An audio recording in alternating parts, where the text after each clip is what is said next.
It's showtime! It's about time we headed over to the Curatorium of Secrets. We have something super important to discuss.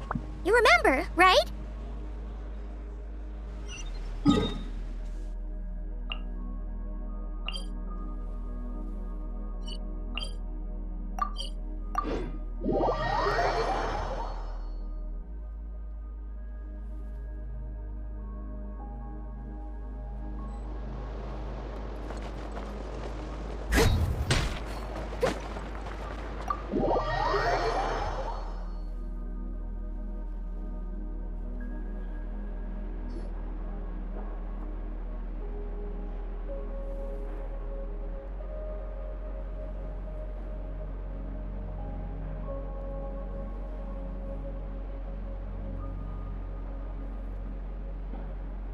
Looks like the gang's all here!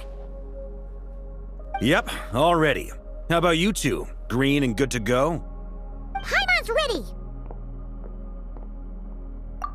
Haha, feeling nervous? Don't blame you. We're all a little out of our depth with this one. Okay, so, some time ago, Columbina was ambushed by the Doctor. It all happened pretty fast, and the last thing you saw was her vanishing into the moon's reflection. Yes, though at the time, all that the rest of us saw was the Doctor using some kind of power. The next moment, Columbina had disappeared, and you were falling into the sea. We have to get Columbina back. And whatever the Doctor's plan is in seizing the Three Moons Authority, we have to stop him before he succeeds. The Frost Moon Scions consider it our duty to rescue the Moon Goddess. I wasn't expecting so many others to come to our aid. So I want you to know that you have our utmost gratitude. Great. Well, first things first. Wait. Someone's here. We heard your footsteps, although... You've been here for a while now. I take it you followed the Traveler, but I don't sense any ill intent in you. Come on.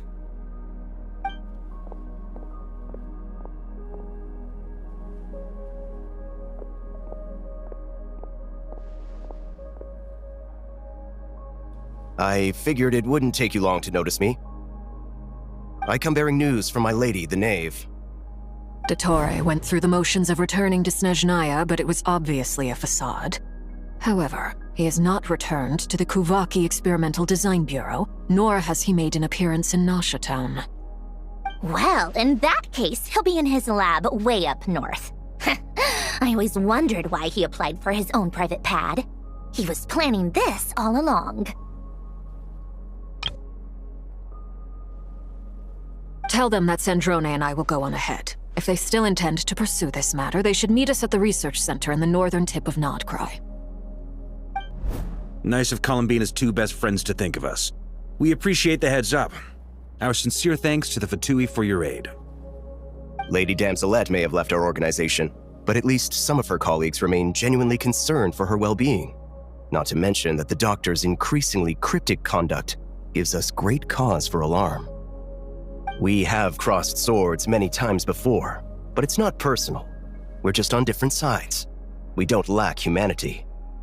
And so, as fellow friends of Lady Damselette, it's only right that you should be in the know about this. Arlecchino's situational awareness has saved us a lot of trouble.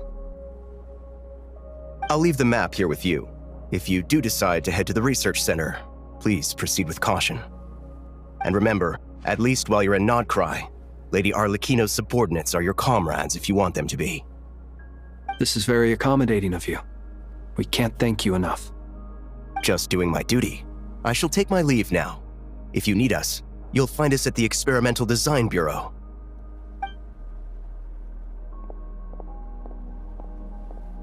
So, the Doctor's left the Experimental Design Bureau and headed to some research center up north. Marionette seems to think he's been planning this for a long time. But when did it start? Before he even arrived in Nodcry? It seems his loyalty to the Tsaritsa is lip service at most. Behind the scenes, he may even be working against her. Whatever his motives, we know that he's decisive and incredibly ruthless. Facing him unprepared would be a recipe for disaster. At this stage, it's difficult to predict his next steps. I suggest we split into 2 groups. We need some people to stay behind and guard Nasha Town. Well, as much as I'd love to help, infiltrating research labs isn't really my area of expertise. But at least take Cool Your Jet's Ducky with you. It should be some help during the battle. And as for Miss Sinefa, I suppose you will stay to protect Miss Aino? Detecting operational logic. Protect Aino. Priority. High. Just in case, Servarka, I think it would be best if you stayed behind as well. You can leave the research center to us. I mean, I would have said the Knight of Berea should probably be out on the front line, but okay, fine. Leave Nasha Town to me. Be careful out there, okay? If things get out of hand, fall back right away. Yehoda will be on hand to assist you. In my absence, she can handle any intel gathering work. You got it, boss. You guys make sure to get back here in one piece, all right? We will. Things are moving fast. We'd better head off soon if we hope to keep pace. So, it's infiltrate a secret research facility, or... Yeah, alright. Paimon will help out here instead. Sounds like it's gonna be a pretty intense fight.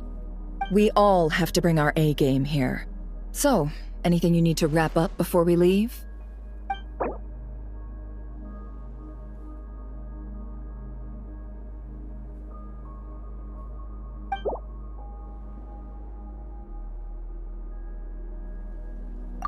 Okay. Well, we'll be good to go as soon as you're ready.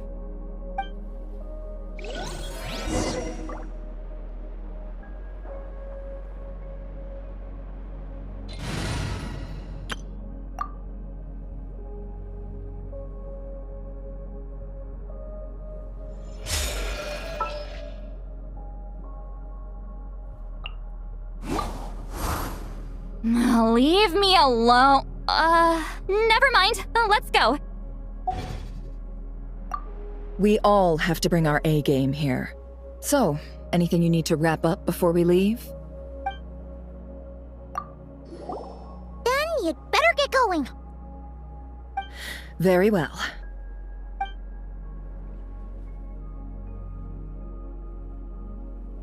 All these broken machines on the ground.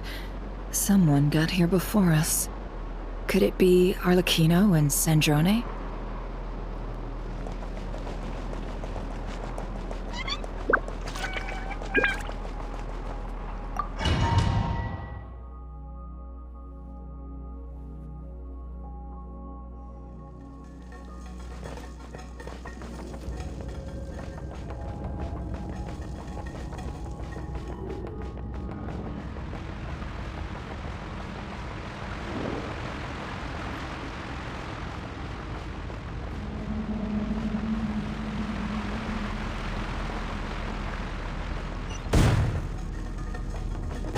That's quite a welcome party.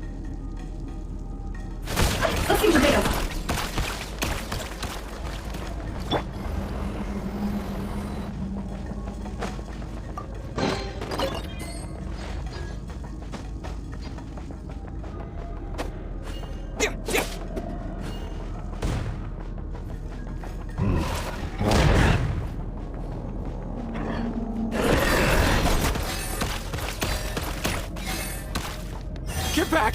I said get back! Do you hear me? Why isn't it working? No! Don't come any closer!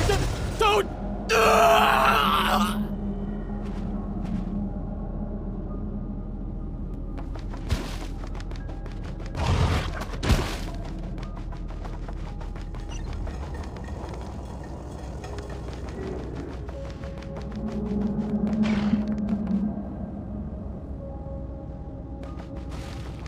You poor souls. May your spirits find peace. Grab that key on the ground. We'll probably need it at some point.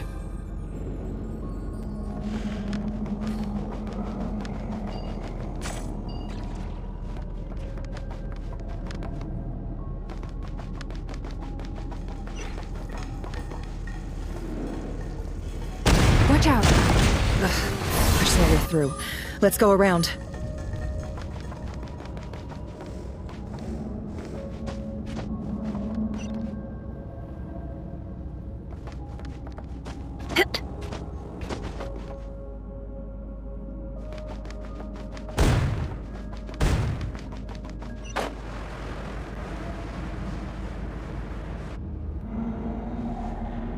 What the?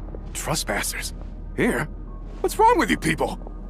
We're looking for the doctor, and we understand he might be here. I see you're fleeing the facility. You looking to settle a score with the doctor? Good luck with that. I don't think you have many chances left. Perhaps. But you might have a chance to live if you start talking. 2 other Harbingers had the same idea as you. They're already inside. But what good is it gonna do? The doctor wouldn't do something like this unprepared. Seems to me that you're not too thrilled about being his subordinate. Also, is it just me, or do I sense monsters nearby? If you'd prefer their company to ours, that can easily be arranged. We need to know what the doctor is up to. Please, if you know anything at all, tell me. This is about more than us versus the doctor. His actions could have consequences for all of Nodcry, and perhaps even your homeland, Snezhnaya.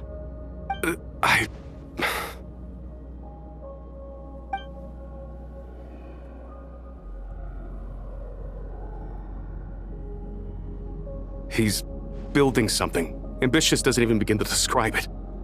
Feels like this could be the big one. God knows how long he's been planning it. A while back, he told us he'd be returning to Snezhnaya. We weren't expecting him back so soon. This time he brought some gemstones with him, or something. 2 of them. The moon marrow spheres. He stole them from their rightful owner, Columbina. Oh, Lady Damselat? Last I heard, she left the Fatui. Before she went, she told us she'd finished what Her Majesty asked of her, and wished to focus on some personal matters. I remember thinking that leaving us might not be the best choice. I mean, I always looked up to the captain the most, and... Back when this all started, the higher-ups dispatched 3 units to Nodcry to execute their plan. They were led by the Doctor, Marionette, and the Damselet, respectively. I was a part of the Damselet's unit to begin with. She never really interacted with us much. In fact, she seemed sort of detached from everything. Not because she was distracted, just felt like she was indifferent to the world around her. Like she had no stake in anything that happened. She always seemed like she was staring off into the distance. Almost as if she didn't see anything worth living for in the present, so she had to look further afield. That's right. She always used to stare up at the sky. The Doctor used to stand nearby and watch her. Apparently they got along well at first, but somewhere along the way, she grew wary of him, started avoiding him as much as possible. After she left, everyone in our unit merged with the Doctor's. He's similarly indifferent to the world, except when it comes to the moons. He seems to have big plans for them. Right now, obtaining the 3 moons is his #1 priority. He even said, if he can only get his hands on 2 of them, he'll create a 3rd one himself. How would he create an artificial moon marrow? Maybe the knowledge he gained from the Hyperborean phantoms has something to do with it. Thank you for cooperating. We appreciate the level of detail. I get the sense that you'd serve under Columbina again if you had the chance. Would that be fair? No, she's no longer a Harbinger. As a member of the Fatui, my loyalty will always belong to the Tsaritsa.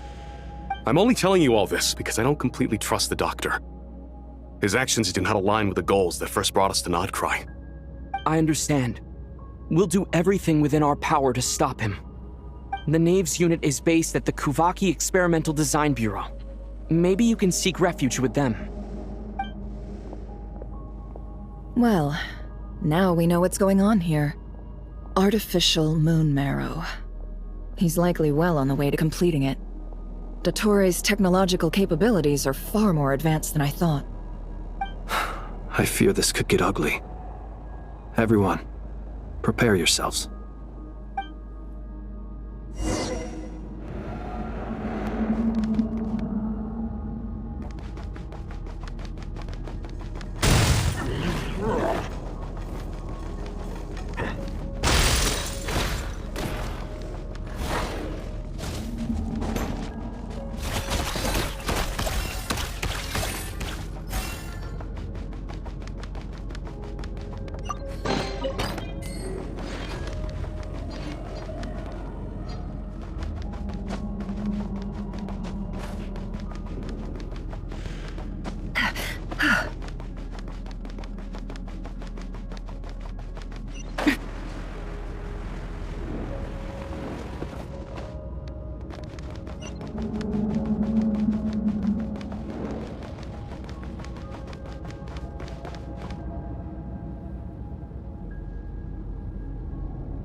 Welcome, one and all. I've been expecting you. I hope my humble research facility is to your liking. Yeah, we really appreciated fighting our way in through a horde of monsters. The gall! You expect us to believe you've just been patiently waiting for us? Of course I have. Should I be worried about something? Everything seems to be going quite smoothly so far, and you've shown up right on schedule. First Sandrone and Arlecchino, now you. Quite a surfeit of guests I've had today.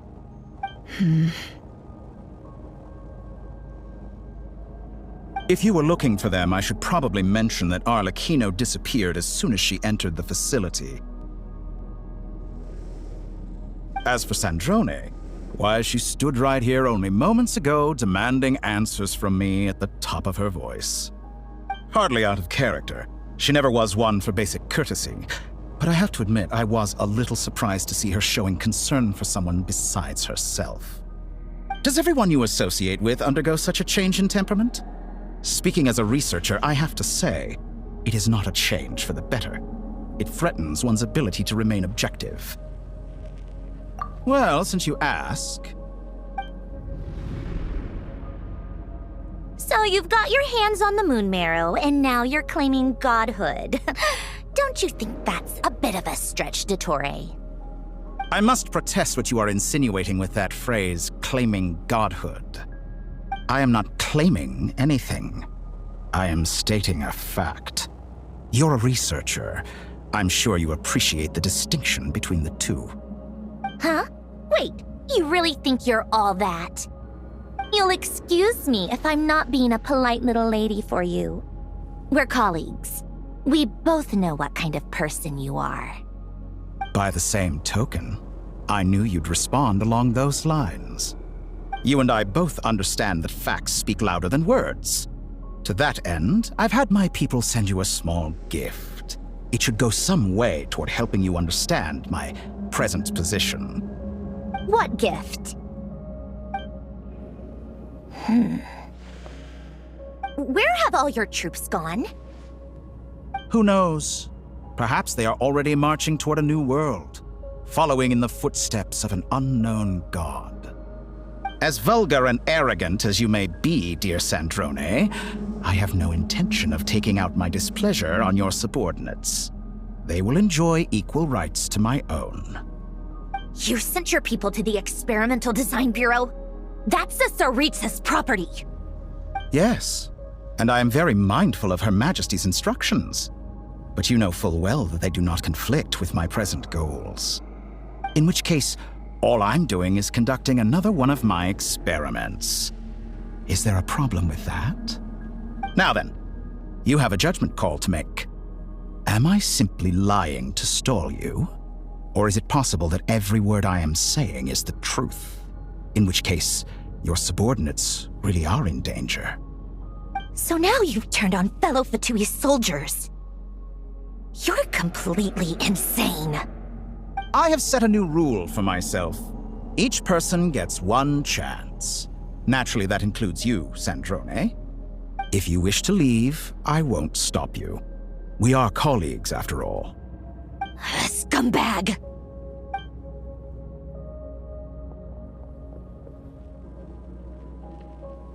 Still, I hadn't counted on Sandrone sparing any thought for the people of this world. Shame. I always found her self-centeredness to be one of her few better qualities. How can she ever hope to achieve greatness when she's so obsessed with protecting her little design bureau? It's more than a little disingenuous to speak of achieving greatness while taking hostages. Or does honor no longer mean anything to you? Honor?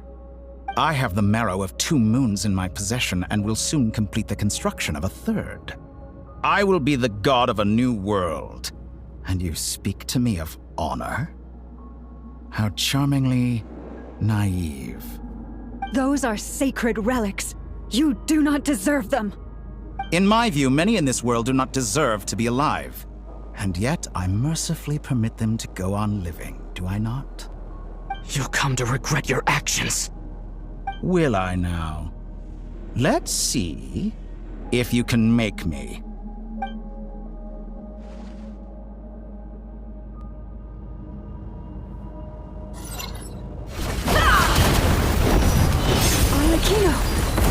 for the assistance. Arlecchino? They see you as an ally. What a farce. You're clearly here to destroy my research. Your research is more Am I wrong? Seek within. Dottore is too powerful with the artificial moon marrow in his arsenal. Fighting him is futile. Quickly. How's this?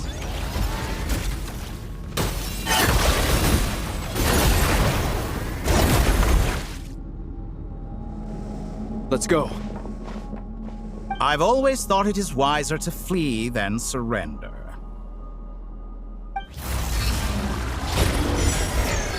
Watch out!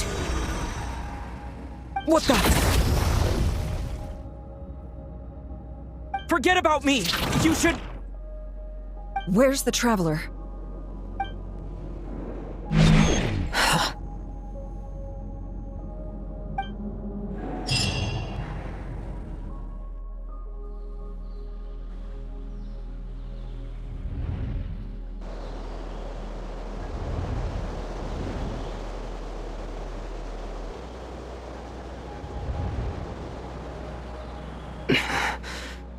What just happened?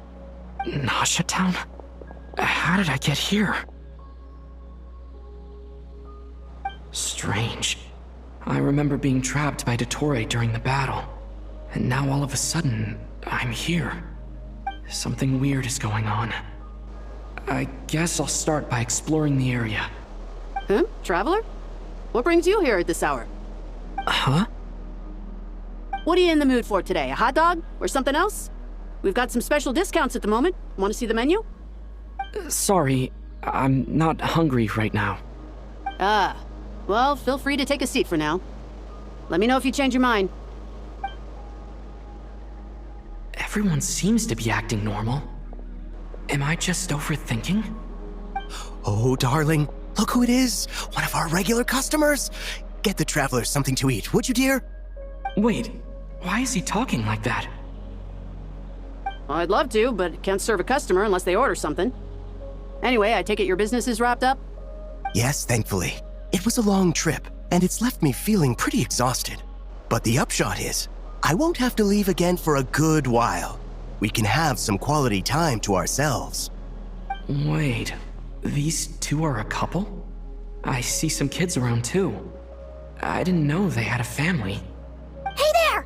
I haven't seen you in ages! What's keeping you so busy? I've been looking forward to playing with you again.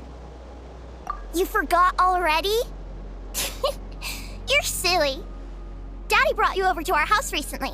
We had some snacks together. What is she talking about? We've had a lot of customers over the last few days, so we've been real busy. And like my mom always says, some people are more than just customers. They're friends.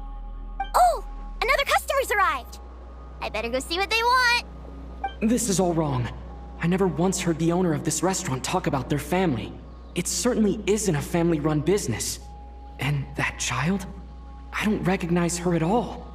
Could this be a false memory? Very good. I knew you had it in you. Aren't you going to try the house special? When did he show up? No, none of this is real. You don't seem to like it here. That's fine. We can change venues.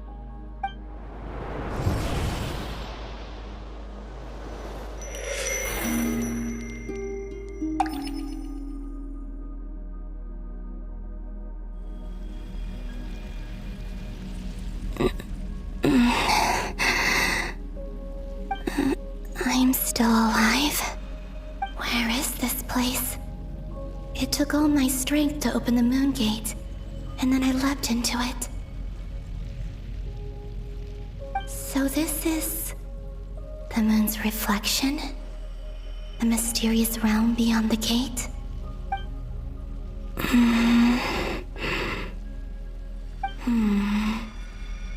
I can't sense anything. I guess I could try opening the gate once more.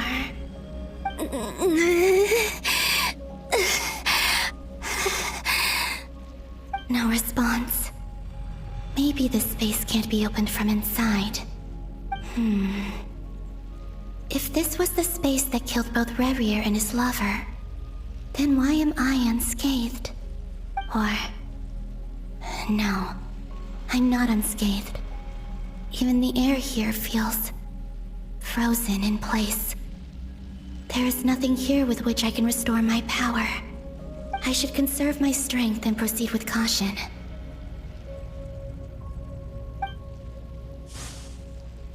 I don't believe Dotori's scheming will stop just because I escaped. If there is any chance that I can get back to the others, any chance at all, I must return.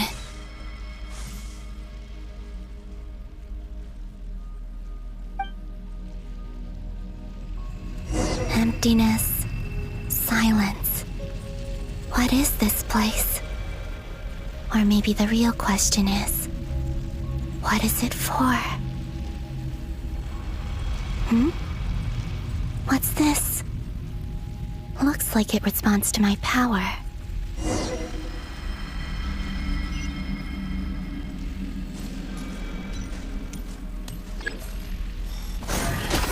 Golden. Like Kuvaki. Is it some sort of guide? And why does it feel so familiar? I might as well follow it.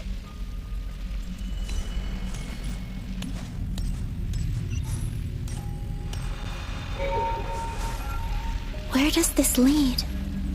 Could it be the exit?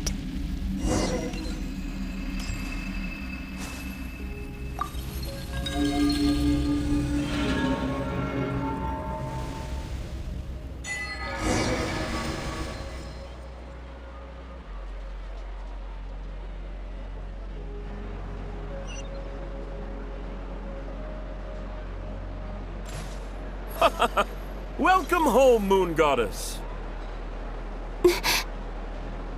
Is this... Nasha Town? But isn't Moonbriar Night over already?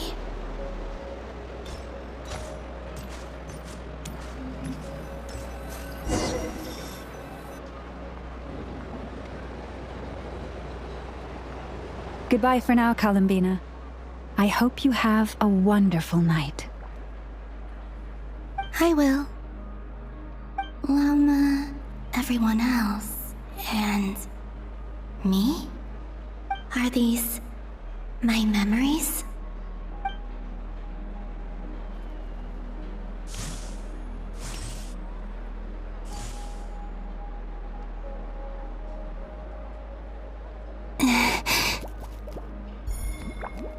I can't touch them. It's as if we're separated by some impenetrable power.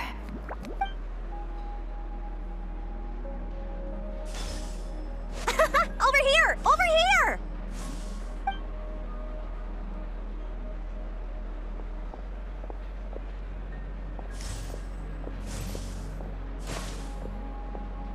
But the people in these memories pass right through me. Just like when I disappeared.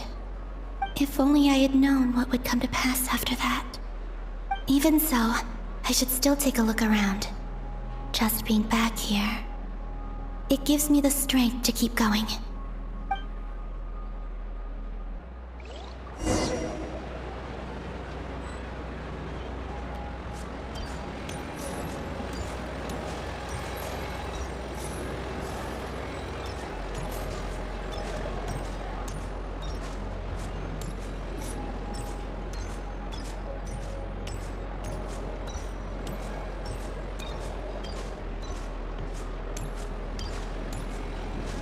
Welcome home, Moon Goddess. Oh, you're the genuine article. Alice was right. This Moon Prayer Night was worth watching after all. Oh, yes. That was the fortune-telling stall run by Barbeloth from the Hexen Circle.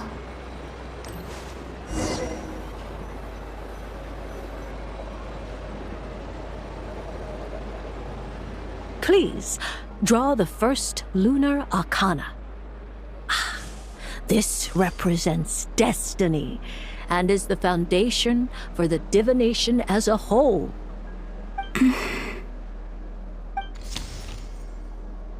My destiny.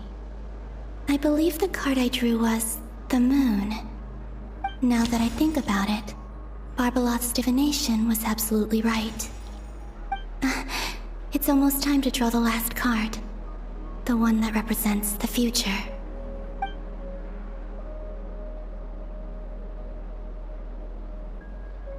That was the card that popped out on its own. From here, I think.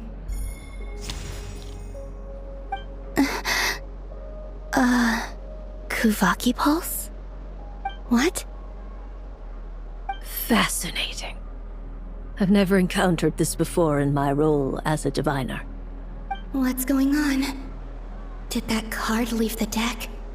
Because of my influence? All I did was try to touch it, and then... Maybe this memory space is not untouchable after all. Are there weak points in the barrier? Or... is it possible that there's more to this space than my memories alone? This card is death. I need to get to the bottom of this. I'll try touching something else.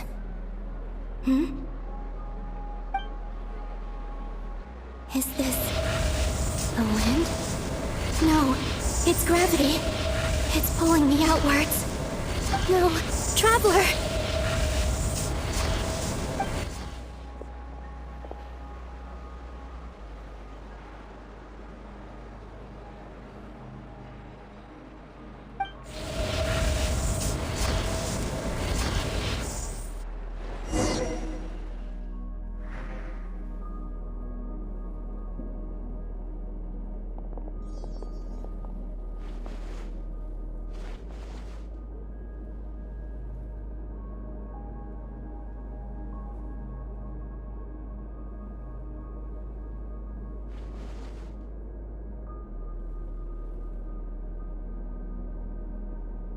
Paimon, listen to me. From the bottom of our hearts, we are so sorry. We completely understand how you must feel. The Traveler is trapped, and we all feel responsible for it. Don't say that! Paimon's not a little kid! You didn't leave him behind on purpose! There was nothing you could do! But... he's all alone in there! What if something happens to him? What are we gonna do then? We've barely spent any time apart since we met. Is he gonna... die? We must find a way to rescue him. We were all involved in the operation where he was captured, and we do not abandon our comrades. That being said, it won't be easy. Through conversation with the others on our return, we've arrived at a basic idea of what we're up against. Dottore's lab has clearly been in operation for a lot longer than we realized. We found many monster samples stored there. In all likelihood, they were materials he used to research his latest technology. We also know that through his contact with the phantoms of Hyperborea, he gained knowledge about the moons and certain Hyperborean technologies. Using this knowledge, he then fashioned an artificial moon marrow to serve as a replacement for the frost moon beyond the sky. Unlike Columbina, Dottore is not being rejected by Teyvat. And even with 2 of the 3 moon marrows, his power far exceeds all of ours combined. Once his 3rd moon marrow is complete, Dottore will have completely seized the authority of the 3 moons. Teyvat's most primordial powers will then be in his grasp. Does that mean... I'm afraid so. No one could have predicted this level of insanity, not even from Dottore. And unfortunately, his insanity is coupled with an intellect and ambition that not even his peers in the Fatui can match. This is dire. Sounds like the world is done for. The 3 moons' authority can influence the very fabric of time and space. I dare not imagine what a monster like him would do with that kind of power. The trouble's already begun, I'm afraid. On our way back, we discovered that part of Nodcry is being enveloped by an unknown energy. We cannot ascertain what is happening inside. I'm convinced this is Dottore's doing. Not that there's any way to prove it. The issue is, we have no idea what his intentions are. The only thing more frustrating than facing down evil is knowing that it will surely come. but not knowing when. The Doctor is guilty of numerous crimes in Mondstadt as well. One of our knights, well, former knights, his father was murdered by Dottore. His ideology and methodology are a danger to everything in his path, from individuals to entire nations. He does not feel guilt, even when he acts against his own people. He doesn't see them as his own people, that's why. People like him see everyone else as beneath them. Right. He views other people only in terms of how they can benefit him. That's the basis of all his social connections. Granted, he's hardly the only harbinger to pursue their own interests. We all do. And Her Majesty is gracious enough to permit it. Still, her mercy has its limits. Dottore's actions have gone beyond even what the Fatui could have imagined. Usurping divine authority to become a god. For servant of the Tsaritsa, that goes beyond being disloyal. It's treason of the highest order. We can't expect him to heed the Tsaritsa's will once he gains the Three Moons' authority. Even we Harbingers consider him the most self-interested among us. Poor Traveler. Of all the people to get caught by... We have to go save him right now! Please! We gotta find a way! Paimon, I promise you, we are with you all the way. I get how you feel. I do. But it's gonna take more than strong emotions to take down an enemy like Dottore. What we need now is more information. Right. We can't even guarantee he's still at his research center. Before we can think about mounting a rescue operation, we need to confirm the Traveler's location. I'll find a way. Paimon knows, but... She's so scared. If anything happens to the Traveler... He might be the strongest person Paimon knows, but he's still human. He feels pain and bleeds just like anyone else. Then think things through before you stick your neck out. Unless you want to lose your head. Sandrone. Miss Sandrone, you're okay? Put the stuff over there, and be gentle with it. Am I okay? As you can see, I've had to move my whole livelihood out of the Experimental Design Bureau. It's been swallowed up by Dottore's energy field. If I'd left it any longer, I probably would have gotten stuck there. Ugh, Dottore always goes a little loco when he finds a shiny new toy. Not that he'd ever admit that. But this time, he's gone full psycho.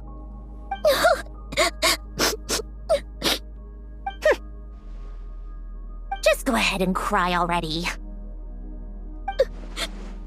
Sorry. Paimon's not trying to make it seem. It's just... She can't. Oh, Paimon. Let it all out. There's no shame in it. When you're overwhelmed by fear and despair, crying can help get it out of your system. You'll feel better for it. Okay then, while the baby of the group is having a moment, how about the grown-ups get to work? Give me your hand. You've made a discovery? Polonia, scan.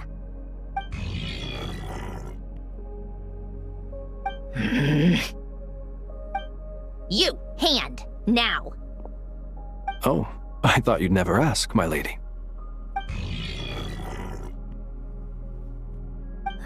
Curses! You're next, then you.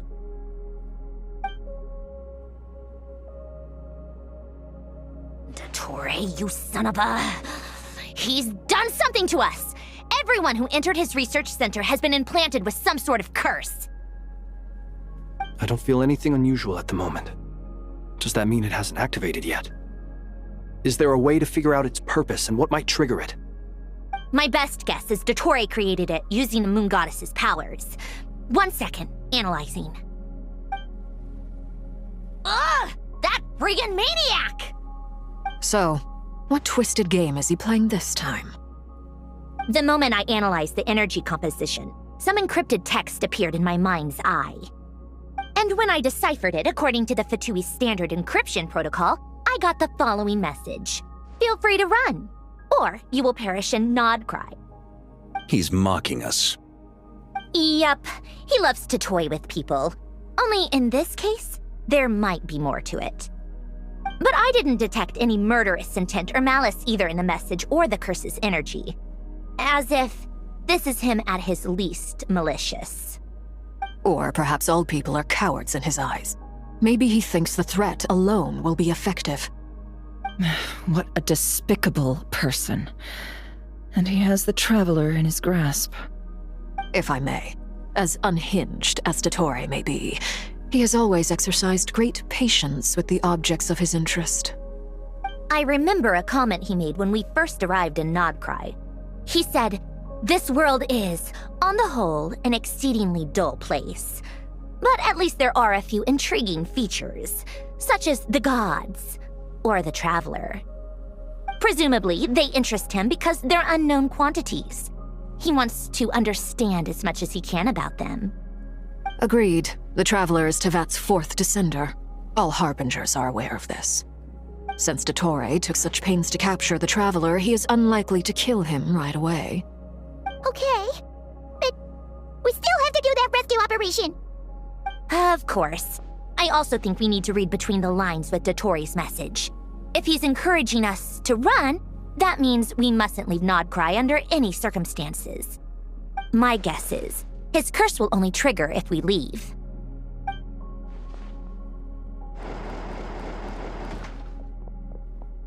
We've discovered multiple energy fields. Albedo is still attempting to analyze their structure. He told me to report back first. Each field is slowly growing, swallowing up more of the surrounding area in the process. And the pace of their expansion has increased since we first examined them. He's probably trying to swallow Nodcry whole. His nefarious ambition knows no bounds. If this continues, the whole of Tevat will be in trouble, not just Nodcry. The loss of Columbina could not have come at a worse time. Do we think she's truly gone for good?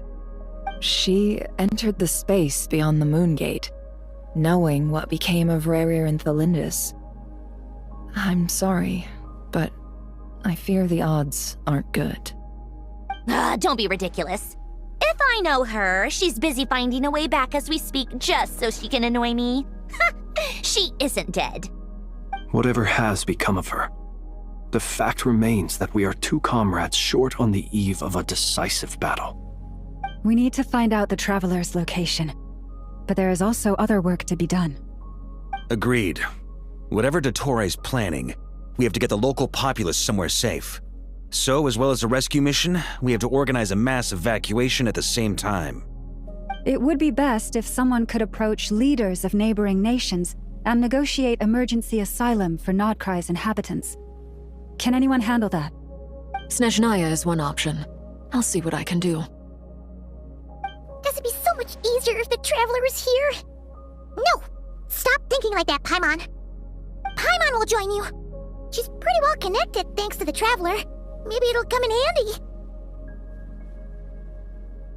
Either way, that's what the Traveler would do if he was here.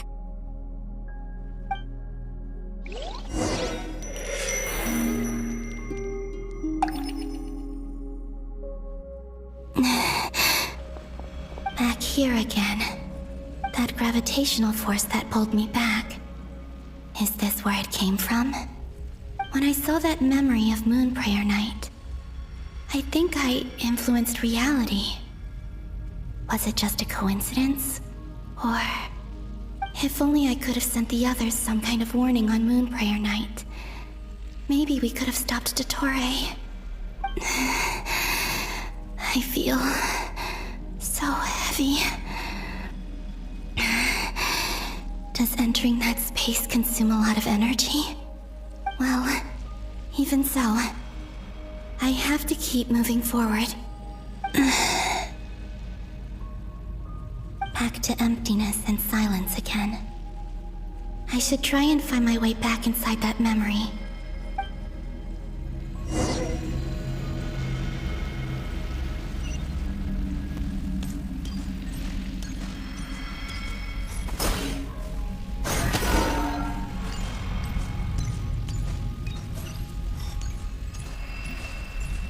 The entrance from last time isn't showing up. What am I missing?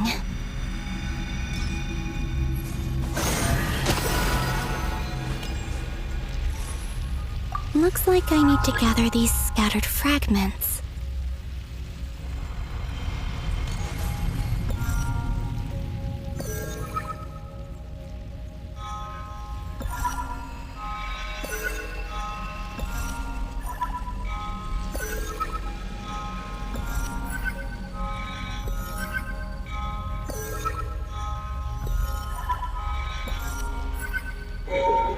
It worked! Hopefully I can stay inside for a bit longer this time.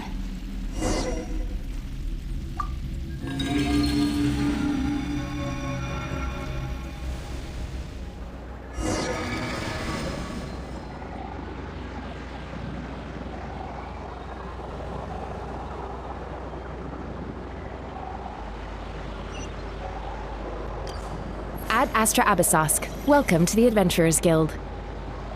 What? This doesn't look like Moon Prayer Night. Extra, extra! Latest issue of the Nausea Express! I don't think I've ever been here. Maybe this space isn't comprised of my memories after all. There aren't any festive decorations around. Is this Nausea Town after Moon Prayer Night ended? Did Dotori's plan not affect the town? Or is no one aware of what happened because he used the Three Moons' authority? Let me see if I can influence anyone else.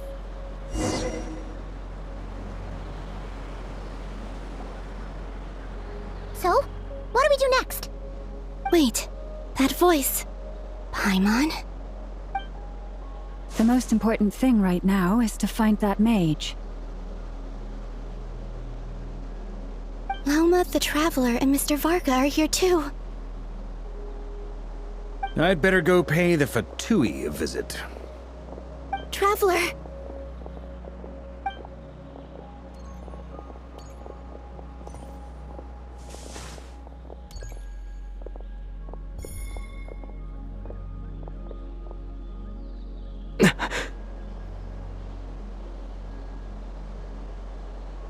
Columbina?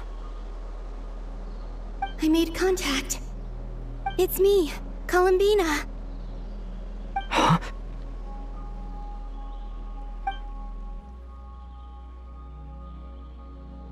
Traveler?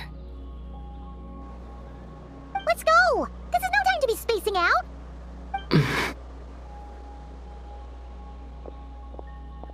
Huh? Wait a moment. This has happened before. Huh? This is what happened when I disappeared. I stood right over there, thinking that no one would ever find me again. It was only when he called my name that I decided to follow them. But did he turn around because he sensed my touch just now? Is it really possible that from in here, I can change the past? If I keep following them, maybe... Huh? It's that gravity again.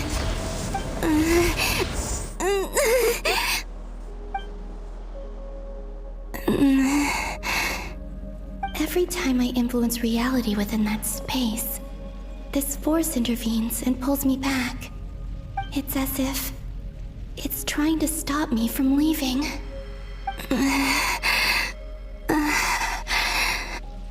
I'm getting weaker and weaker. I'll just have to try another approach next time. Come on, Columbina. Keep going. You have to tell everyone what happened.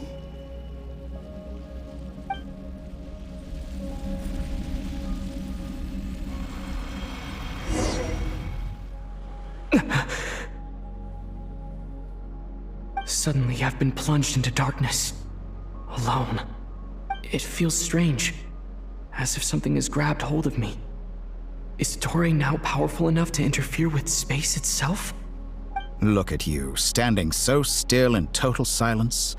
I almost didn't recognize you. Hello there, traveler. He seems to be in a good mood. Wait, what's that behind him? Ah, so you noticed. This is the completed Trilune. 2 primordial moon marrows and 1 artificial specimen. You are wary of it. Good. Maintain that reverence. You performed well in that recent battle. Brave and reckless as always. Courage is the sign of a true hero, and impulsiveness is the hallmark of those who strive to advance. I say this not to belittle you. Most creatures are far more timid by comparison. 3 moon marrows? Does that mean the artificial one is now complete too? Well spotted. What do you think? For a replica I built myself, I dare say it looks the part. Dottore, are you planting illusions in my mind? I have no interest in fooling your eyes. On the contrary, I hope to show you the true essence of all that you see before you. Is this not a beautiful city? People live in peace and find joy in their work. The streets are safe. People can even leave their doors unlocked at night. You might say it is the Elysium everyone dreams of. All available data indicates your values and worldview conform with the mainstream. This kind of society should be quite to your taste. False beauty is deceitful. Lies are to no one's taste. I wonder, is it your moral standards that are too high, or your expectations of reality? Answer me this. If someone existed in a sweet dream from the moment they were born, a dream in which they never once felt pain, which do you think they would consider superior?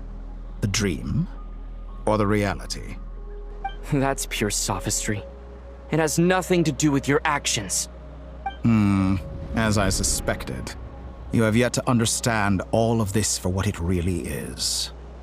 What do you want from me? You sound impatient. Do you think the only reason I'm keeping you is because I want something from you? If it's not, then why haven't you killed me yet? No one can stop you if you're as powerful as a god. I'm delighted you recognize that fact. I believe we last squared off in Sumeru. Ah, the memories. How time flies. You and I have both grown. I'm not surprised that Arlecchino and Sandrone worked with you. You've always a way of slowly but surely ingratiating yourself with all levels of society. People laud you as a hero, but I suspect there's more to it than that. Oh, but to be clear, I don't say that to flatter you. Do you always give your opponent an appraisal before you deal the final blow? Call it a long-time habit. I'm a researcher, and one of my duties is to give an objective assessment of my subjects. But you misunderstand. We are not opponents. Not at this moment. I just want to talk. Think back to Tartaglia, Arlecchino, Capitano, Colombina, and now even Sandrone.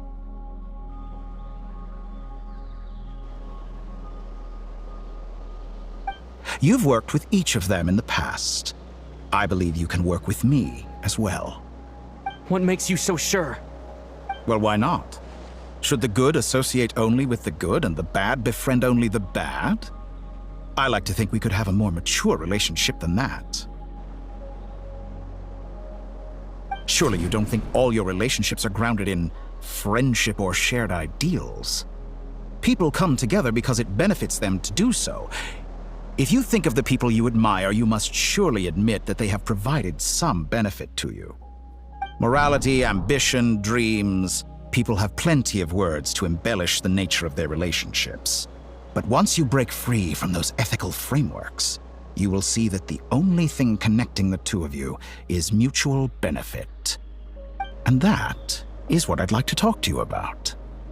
We're finally getting into it. He's probably been planning to kidnap me for a long time now.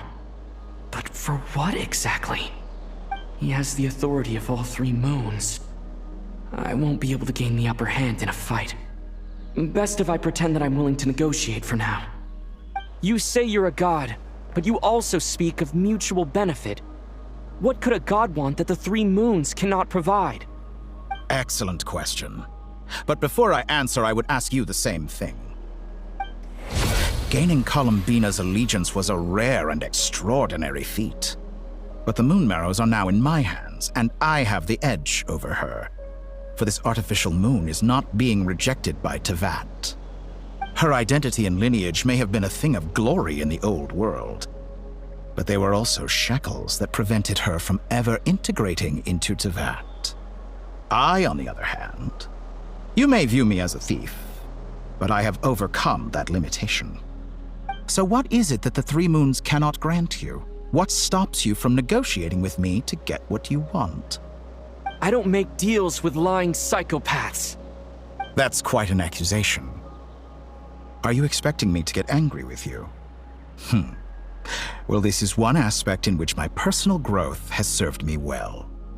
In the past, my less mature self might have been disappointed, perhaps even angry, over a small setback like this. Like when you and Lesser Lord Kusanali joined forces to oppose me, for example. But things are different now. Just as the rich do not quibble with the poor, I no longer find myself perturbed by these trivial affairs. Human relationships end with conflicts of emotions and interests. But relations between humans and gods are different. And ours is even more unique. I have ascended to the highest heights and laid claim to unprecedented horizons. And you were no ordinary person to begin with.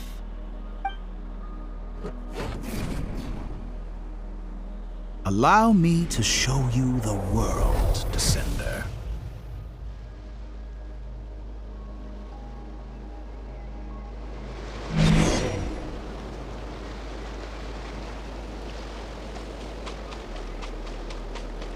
To stand, walk, jump, sit, and lie down. These are the most common of behaviors.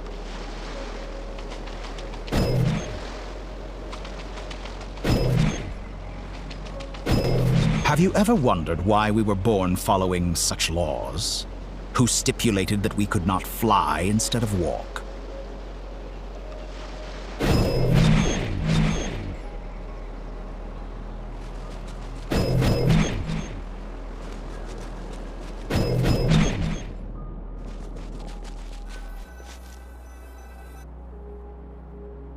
Someone of your talent and experience must surely know of the four great rulers who serve the heavenly principles.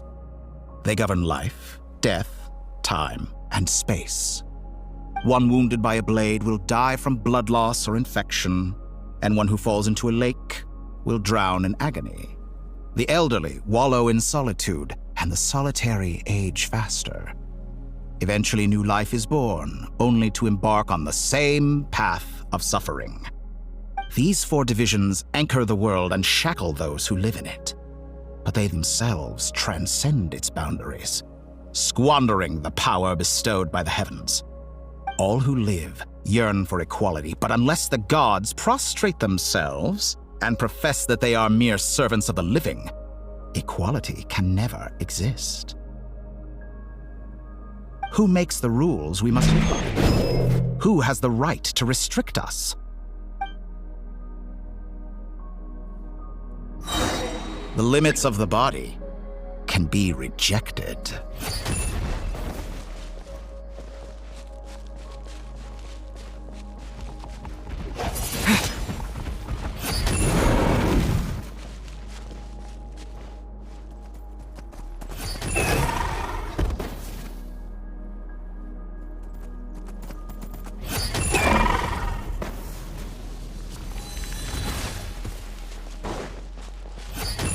How does it feel to be among those with absolute power?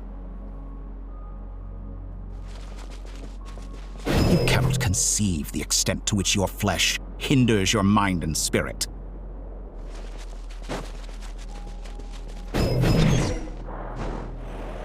Only by discarding our useless, primitive eyes can we perceive a new world. How narrow-minded we all were in the past. Why should the final answer of the world not be the power that predates those of life, death, time, and space? The power of the Trilune. Through it, I have glimpsed new experimental possibilities. Nature suppressed, authority exiled, souls controlled.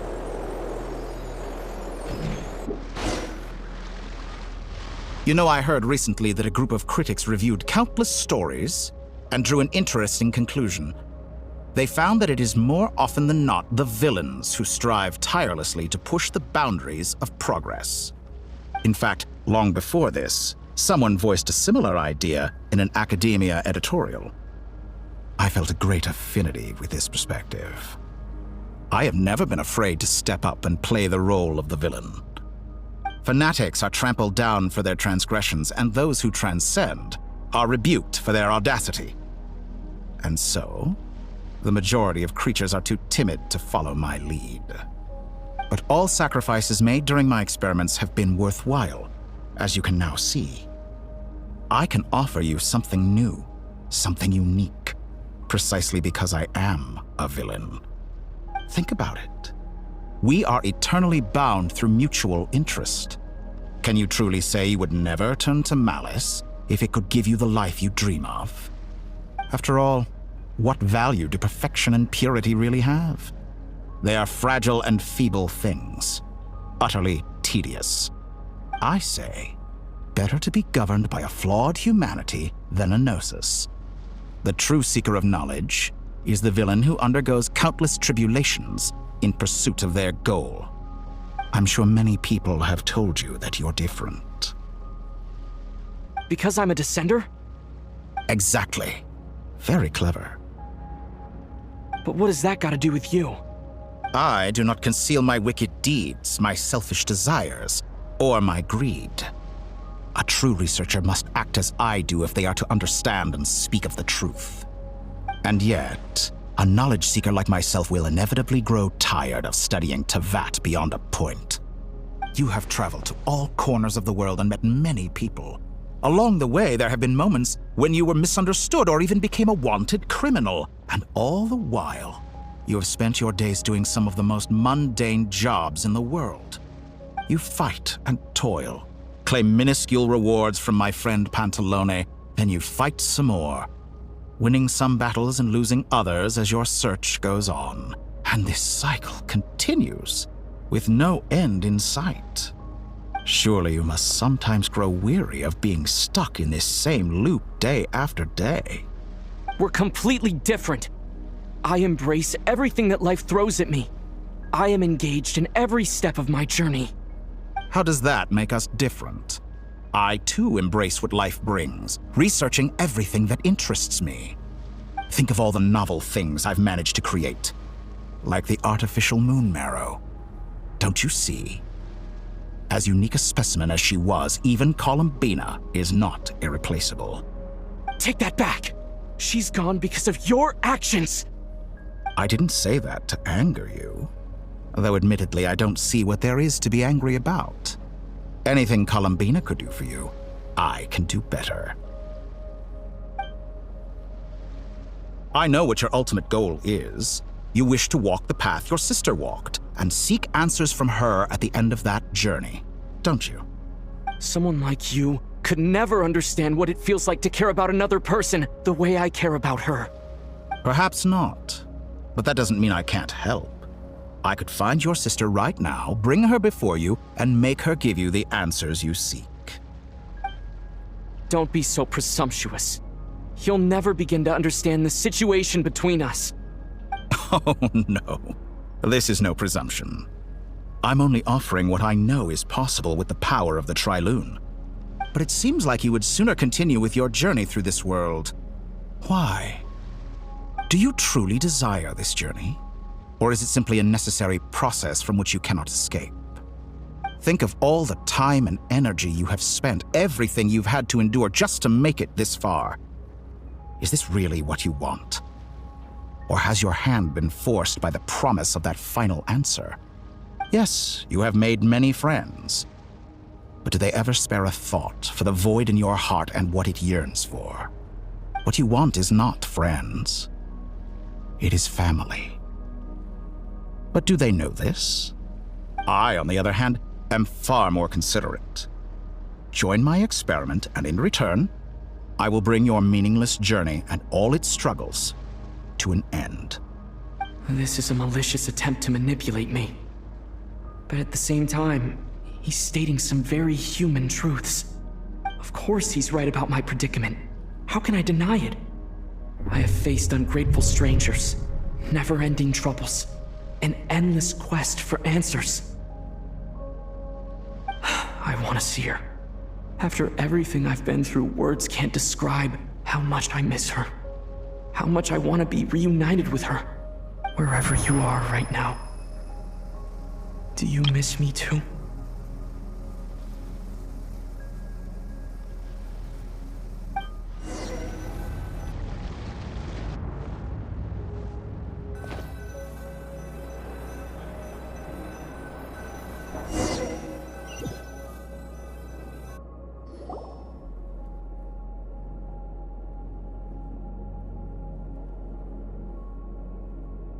All right, everyone.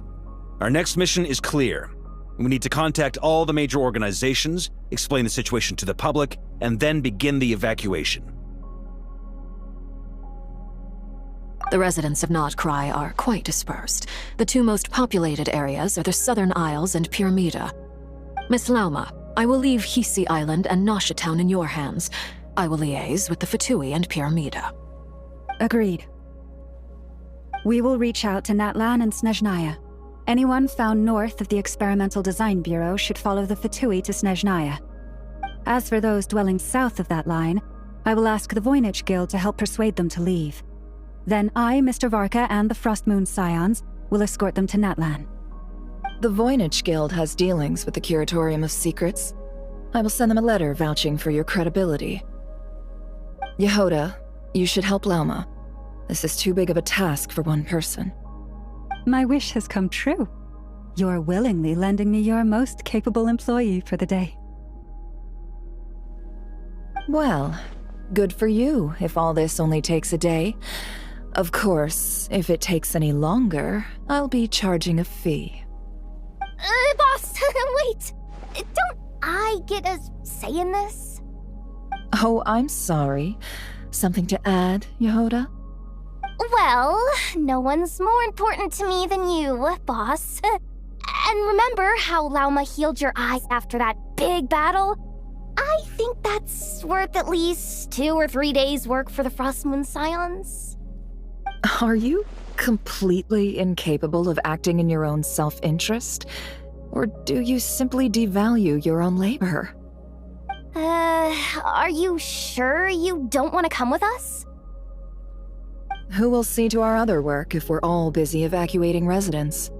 Sandrone insists that Columbina is still alive, and we have a traveler to rescue. There's much to be done. But boss, I'm just worried that... Well, Nefer, I'll link up with you once my tasks are complete. What makes you think I'd need you to do that? I'll need it. And considering the way you approach certain matters, I think you'll be better off with me present. That's quite enough. Just focus on your work first. I bet we're in for an uphill battle here. But we can help out too. Inefa and I are gonna help Nasha Town's residents carry their stuff. Loading schedule. Store essential local research data and technology samples, then escort the people to Natlan. Understood. I will execute this to the best of my abilities. Great stuff. Thank you, ladies. I've contacted the Lightkeepers. A colleague of mine will join us shortly. I will persuade them to conduct a thorough search of the region to ensure that no civilians get left behind. As for me, I guess I'll be making an early return to Sumeru. I think it's important that someone informs the Dendro Archon of what's going on in Notcry.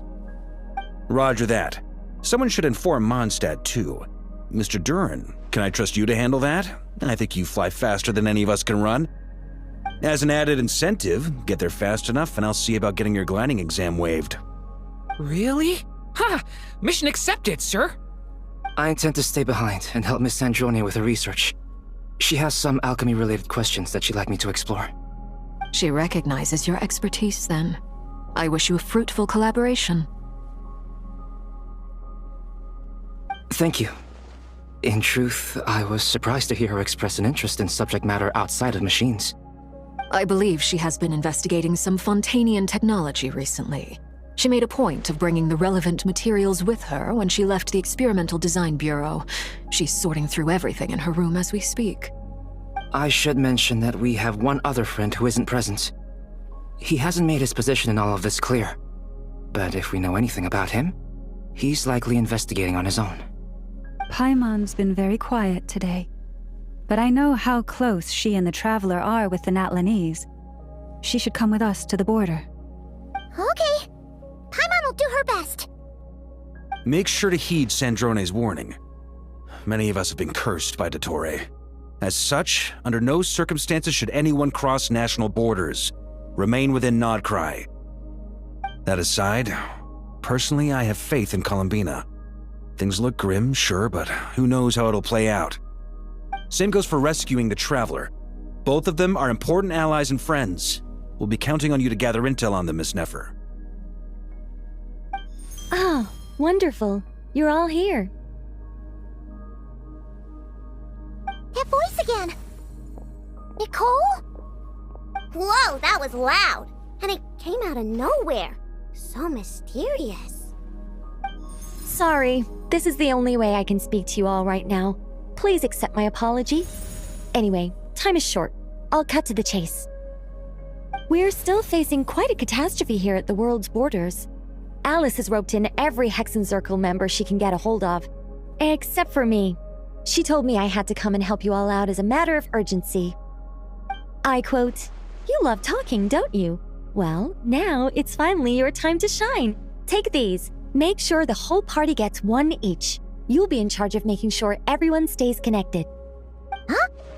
Is this a Dodo communication device? Scanning. Unknown device. Analyzing. Unknown device. Conclusion. Cute. Affirmative. It is cute and good. I believe that I quite like it.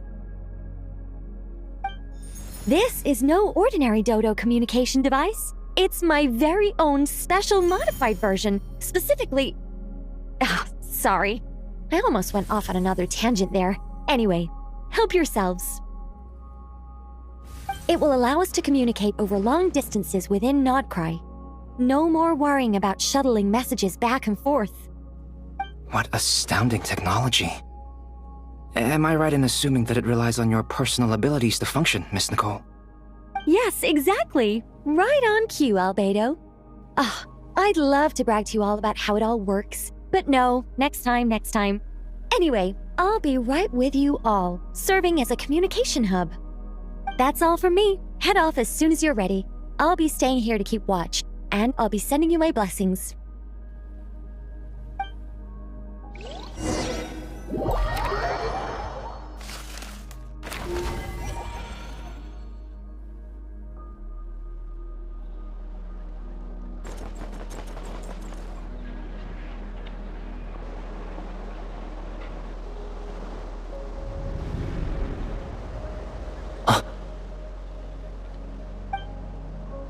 Sir Flint. Perfect timing. I just arrived myself. You are most considerate, Master Ilua.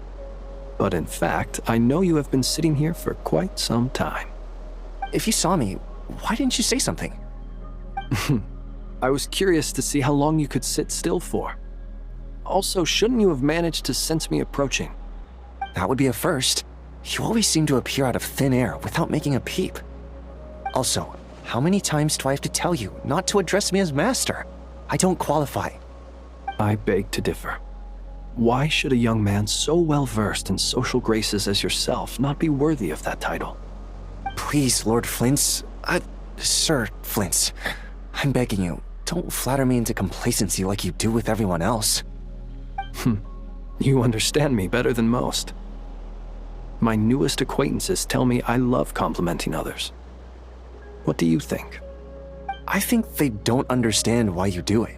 You just love puffing people up till they're a big, happy ball of hot air that floats away into the sky. In all sincerity, I can only hope that they bring good tidings when they come back down to Earth. Is the situation that bad?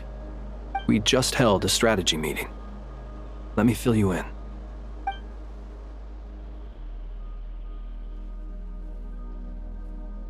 In short, we need everyone gone from Pyramida. We also need a team of Lightkeepers to scour the more remote regions of Nodcry for civilians to evacuate. I only hope we have enough personnel. We do. Old Man Nikita will definitely help, and we can recall anyone out on patrol to focus on this instead. Good. I'm sure you and the others will make short work of this. Now, don't forget, Once you've completed this task, make sure you and the rest of the team evacuate to either Snezhnaya or Natlan as well. Flint? If you've got something to say, Master Ilua, why not guess what I'm thinking right now? You mentioned that you have something else to deal with later. How difficult is it going to be? I doubt it will be easy. I know you're a Lightkeeper, and it's your duty to protect others in times of crisis. But I have a feeling that you'll be walking into grave danger. However bad things have gotten in the past, Nodcry has never faced a mass evacuation before. But from the sounds of it, you don't intend to come with us. I don't mean to pry, and it's probably none of my business. But whatever it is you're intending, you don't have to go through with it, you know. I've been afflicted with some sort of curse, and I'm told it may well trigger if I set foot outside of Nodcry. As such, I cannot leave. I have to act, if for no other reason than to fight this curse. What? No. Why? Why would anyone want to curse you? There are plenty of people out there willing to trample over others in pursuit of their own goals. Frankly, Sir Flint, I am furious. You're making light of what is an incredibly serious situation. Indeed I am. And? And what? I told you, I'm furious about this. Nothing I can do about it, I'm afraid. Things happen, and we just have to deal with them. If you find yourself feeling angry, perhaps start by drinking a big glass of water. Hey, you mean you're completely unmoved by my anger? I'm devastated. Then allow me to express my sincerest regret. Come by the lighthouse sometime. We'll catch ourselves a few fish, have a little barbecue, play some cards, and bask in the sun. Maybe I need to spell this out. Lean in a little, Flint.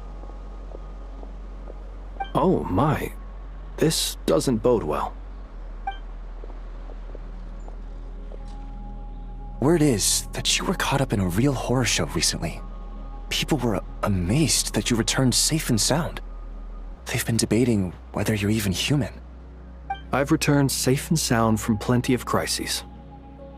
When you say people, do you mean other people, or do you just mean you? Fine. I'll be frank. You're not human, are you? Heavens. Now that's a horrifying thought. You know what? Forget it. We'll revisit this once it's all over. A sound plan. Albeit a little ominous sounding. Just promise me you'll come back in one piece, all right? For you, Master Ilua. How could I refuse? Also, please pass my regards on to our colleagues. Tell them, thank you all for your assistance. Please put safety first as you proceed with the operation.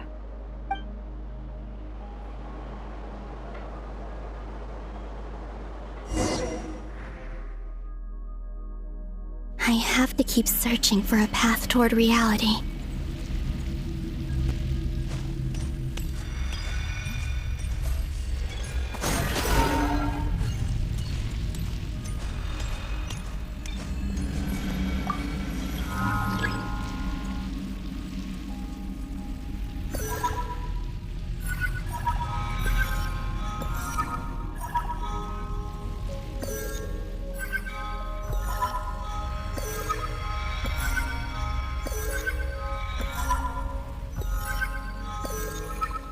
This should do it. The last 2 times I tried to influence reality in this space, it consumed a lot of Kuvaki. I'll try and be more careful this time. I need to leave key clues behind using less power. I hope everyone still remembers what I said on Moon Prayer Night.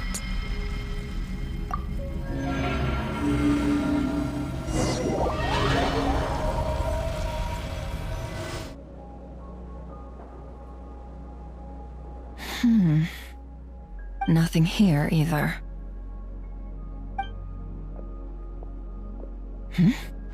Flint's?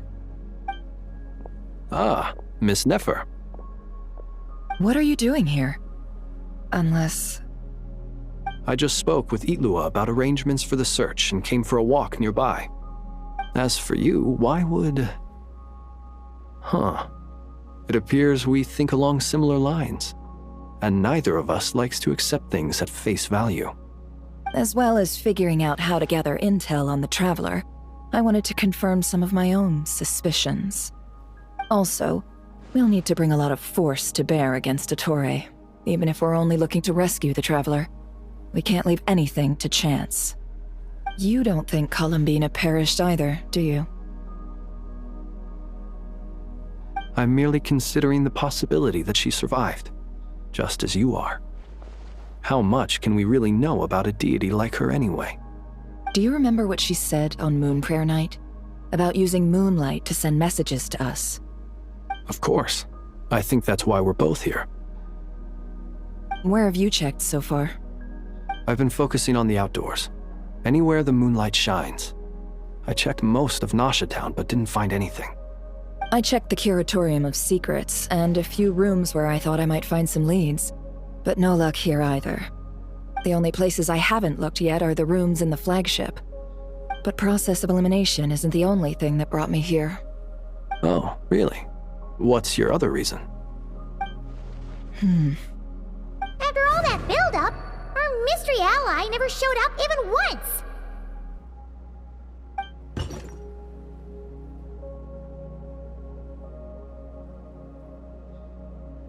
Huh? Am I imagining things?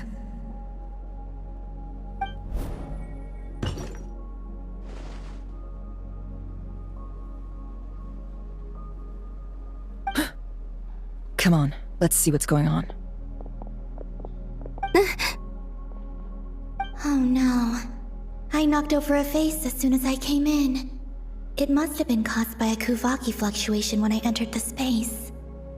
Although, it seems like I'm not about to be pulled away this time.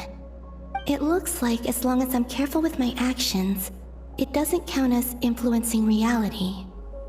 Anyway, is this the flagship? The Traveler mentioned that's where he was staying. I only went into the lobby last time, so I've never actually been here before. How does this space work? If nothing else, I can now be sure that it is not simply memory. He mentioned where his room was. I think it's... this one.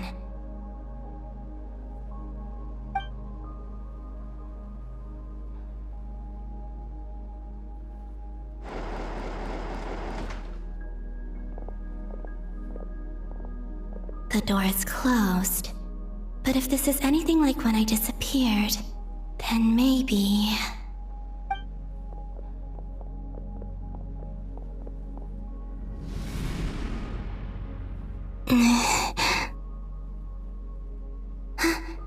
I'm in.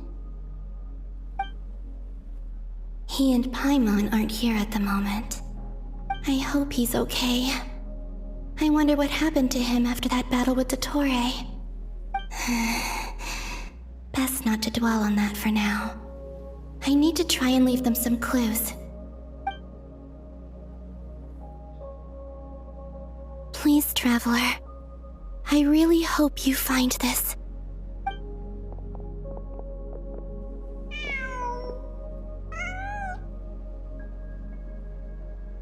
Huh. Just a cat. Nothing else here strikes me as noteworthy. Didn't you stay here for a couple of nights once? Before Rerir showed himself, yes. It's also where the Traveler and I first met. Did you notice anything unusual during your stay? I remember thinking how much noisier the flagship is at night compared to the graveyard. Other than that, no. The Traveler and Paimon were most congenial neighbors. This is where they've been staying, yes? Over here? That's right. I wouldn't usually condone breaking and entering, but we can make it up to them later. Focus now. I have to write a message on the wall using Kuvaki, just like I said on Moon Prayer Night. Simply open your windows on nights when the moon shines bright, and the moonlight will naturally flow towards the words I have written. Here goes. I'll need to carefully control my strength.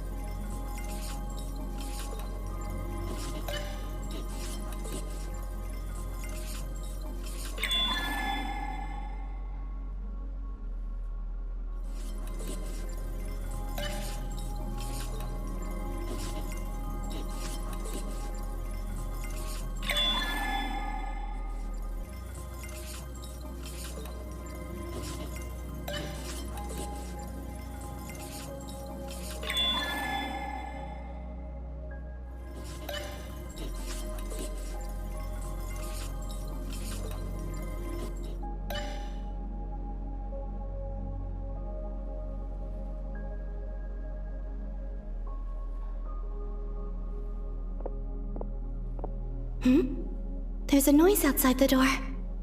Is he back? Please, you have to see these words.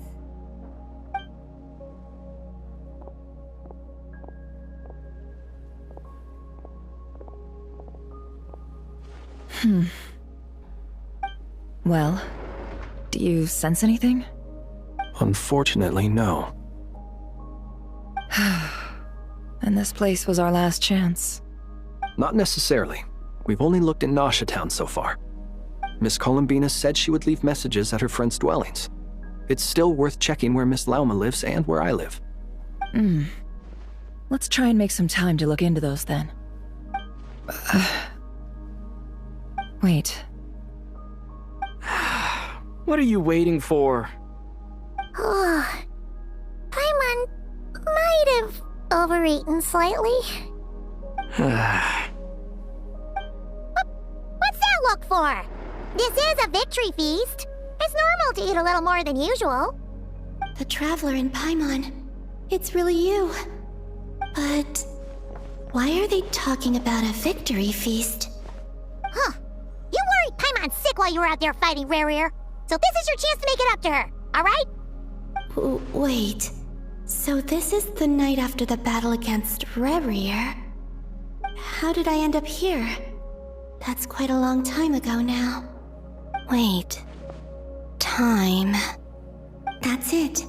Every time I've entered reality within this space, it's been at an earlier point in time. Every one of those points has been before I fell into the moon's reflection. And everything I've done to affect reality really did happen in the past. Does this mean that, within the moon's reflection, time flows backwards? Starting from the moment I fell in? Not long till Moon Prayer Night now. It's gonna be even livelier than tonight. Although, it's gonna be sad saying goodbye to the Damselette. She seems like a really nice person. Paimon. No, I can't. Even if I make contact, they probably won't understand what's going on. And in any case, I'll likely get pulled away again if I do. Instead, I have to find a way to get them to notice what I've written using the moonlight. Wait, even I hadn't thought of doing that before Moon Prayer Night. They'd never conceive of that possibility. Is there truly no other way? Don't lose heart. We'll find a way somehow. Huh? Oh, you say that, but the Frost Moon is beyond the fall sky. If we wanted to go visit her, how would we make it through to the other side? We might not have all the answers now, but I'm sure we'll find a way one day. Huh. Guess someone's gotta be the optimist. The present. The future. That's right. There are still things I can do. What's your plan? Flint's, when you were staying next door, did you ever open the window? No. The rooms here are dark and damp, and there's such a buildup of dust on the windows that the moonlight can't even get in. I didn't think it was worth the trouble. The moonlight. I think I see where you're going. One moment. I'll see if the owner is available. Don't bother. Time is of the essence. Time. Even if no one sees what I've written at this moment, maybe someone will remember what I said after Moon Prayer Night. I need to write down as much information as I can. And maybe one day... Huh? What's up with you? You can't even hold your cup steady. Are you getting tired? A little. Well, you should probably hit the hay then. You've had a really tough couple of days for you.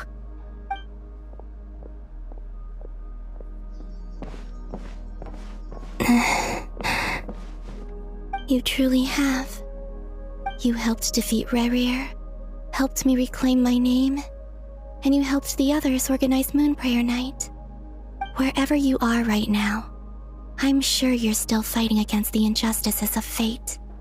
This is all I can leave for them. How I wish I could stay here. But it's time for me to go. I hope to see you again in the next time. And if the opportunity presents itself. I will surely return to your side. Huh. Columbina. She's alive. Not only that, but she's left us an entire wall's worth of clues. She even wrote down what would happen on Moon Prayer Night. It's just a shame we found it too late. I am here. Time in this place flows backwards. I am constantly moving forward. It sounds like she's found a way to influence the past using Kuvaki. But her future is our past. So, these words have been here ever since we defeated the Reihir of Solnari. We just never discovered them. Which came first, the chicken or the egg? Do you ever mull over questions like that? Only when I'm in a good mood, and at leisure. Well, I never do. Everything that has happened already belongs to the realm of fact. As a business person, and especially an intel broker, what I do is extrapolate from those facts to try and read the future. An admirable philosophy. It's a means of survival. Let's go. We have a wall's worth of clues to share with the others.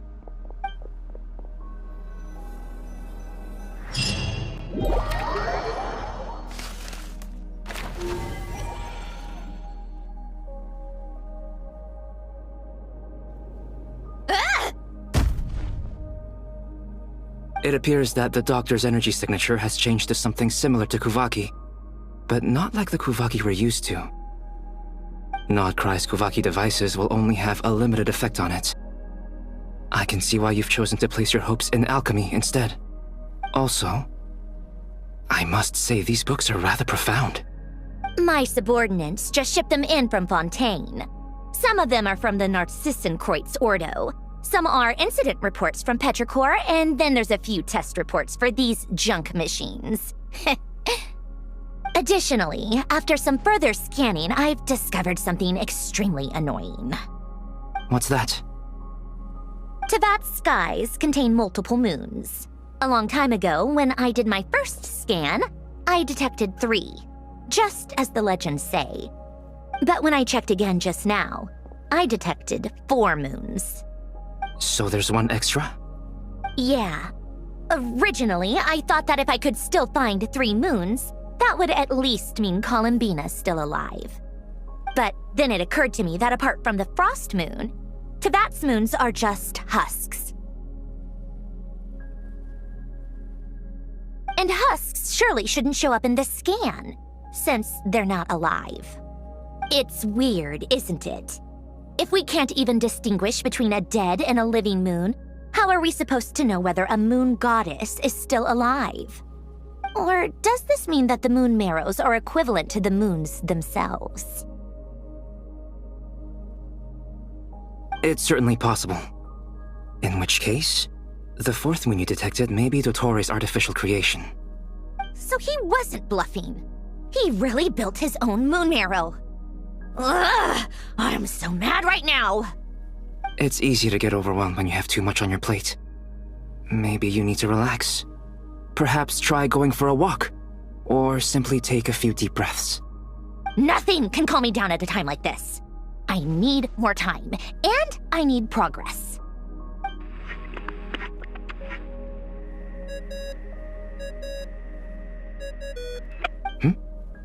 It's Mr. Flynn's. I really hate that ringing tone. Ugh. First the 4 orthants of the Narcissenkreuz, then moon marrows. Now what?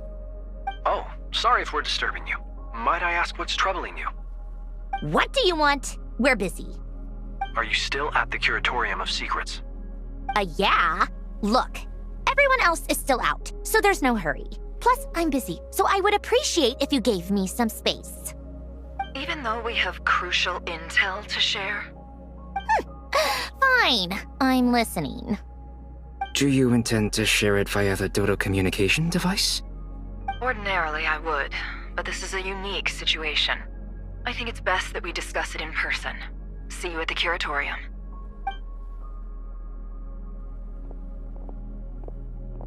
All right then. So, what's the situation? The rest of the team is still out working on their missions and evacuations, but we've decided to fill you in on the most crucial information first. Sandrone, you were right. Columbina is most likely still alive.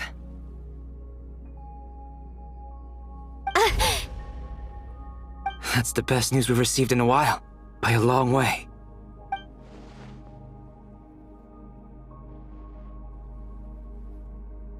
Random locations. Appearing in reverse order? Are you serious? So not dying isn't enough for the moon goddess, huh? She has to show off too. Anyway, does this mean we can deduce her condition from the moon marrows? Miss Sandrone, there's nothing wrong with simply admitting that you're happy to hear the good news. I'm not. And she's the least of our problems. We're facing a huge crisis. If she can't control the flow of time in there, she's just gonna keep moving backwards. Different points in time won't intersect, and she'll never find a way out. Let's say life begins with a drop of water. When did time begin? The moment this planet came into being? No, that's not right. Her final destination would be the moment at which the space she is in was created. But it doesn't seem like we can influence that space from the outside world. So how can we help her? Also, if she's alive, Rarier and Thalindus might be too. But as far as we know, neither of them have come back out. That space may not have an exit at all. I'm afraid I must concur with Miss Nefer in this. Can't exactly argue with that. Let's leave it there for now. I've taken notes on everything you said. Will it help with your research? I doubt it's gonna help with breaking Dotori's energy fields. But who knows when it might come in handy. Better to have it all written down than try to remember everything when I need it. All right, I need to get back to my research. Mr. Albedo has made a lot of suggestions that will require my undivided attention. Sure, I'll stay here. I have things to work on.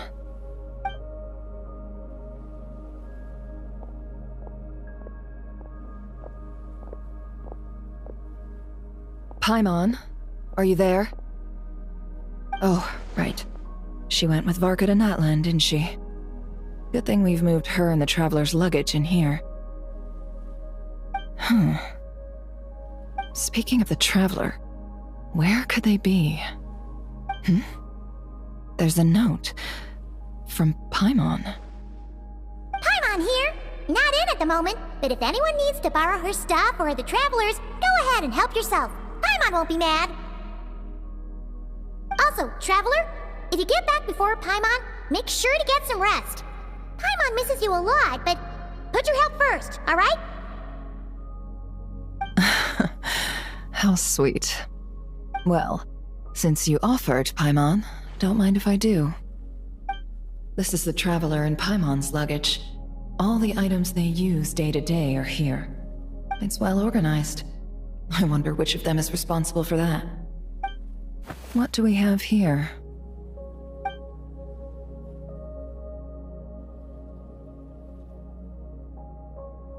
The camera captured a special moment that can only occur between people who are close to one another. You can really sense how the photographer feels about their subject. I wonder why this picture was placed outside. Is it because Paimon recently looked at it?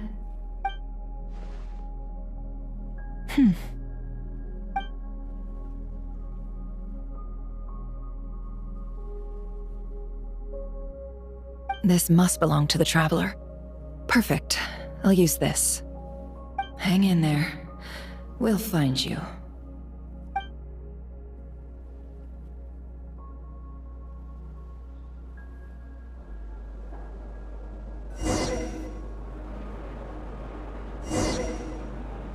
Polonia.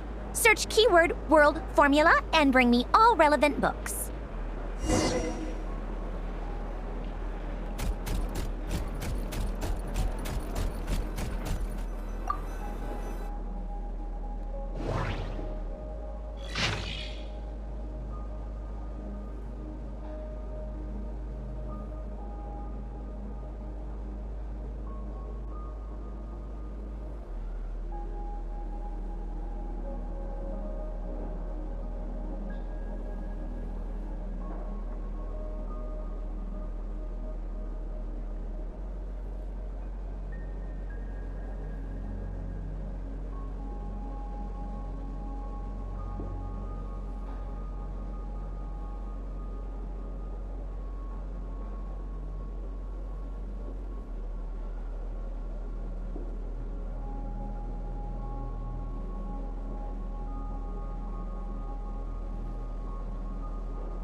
Let's see. This one is Ontonki's sermon dictation concerning the apocalypse. I believe that the correct term for this is Fortuna. This was an ancient Romorian technology, a wisdom unparalleled. I never imagined that Romorian ideas would be so similar to the diagram I have named, the world formula. This is strong evidence that human civilization should gradually shed possibilities as it continues to explore and evolve. The end of humankind may well be upon us right now. The sparks of civilization shall run out, unless we consider introducing variables from outside the system. Variables? Surely that can only mean one thing. Descenders? Dottore likely captured the Traveler because of his descender status. But the Three Moons' authority comes from the world itself. Why would Dottore need anything beyond that? Where does this variable factor factor in. The world formula calculates the fate of an entire world. Introducing a variable would therefore give us...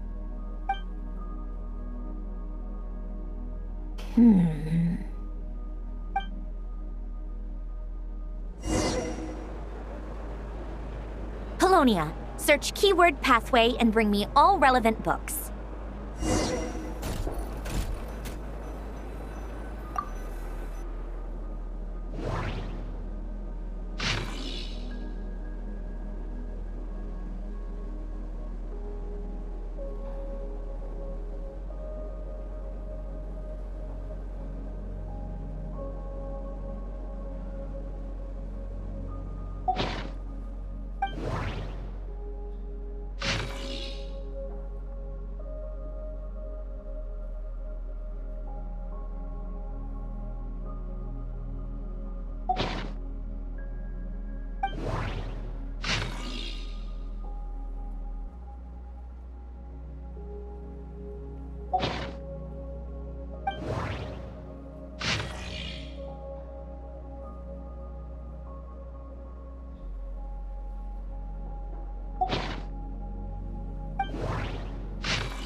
Otonki Sermon Dictation.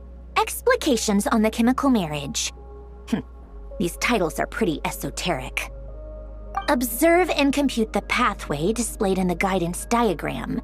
Deconstructing and reversing its effects could generate potential ideas. So, it's one of Renee's draft lectures. Deconstructing the pathway. I suppose that could lead to a breakthrough.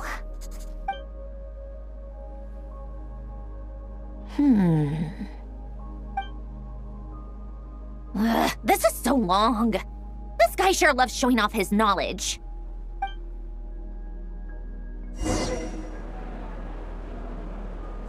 Polonia, search keyword tree model and bring me all relevant books.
Most of the experimental devices proposed by the Lilia Crucis Ordo are built based on the simple and basic logical structure of a tree model.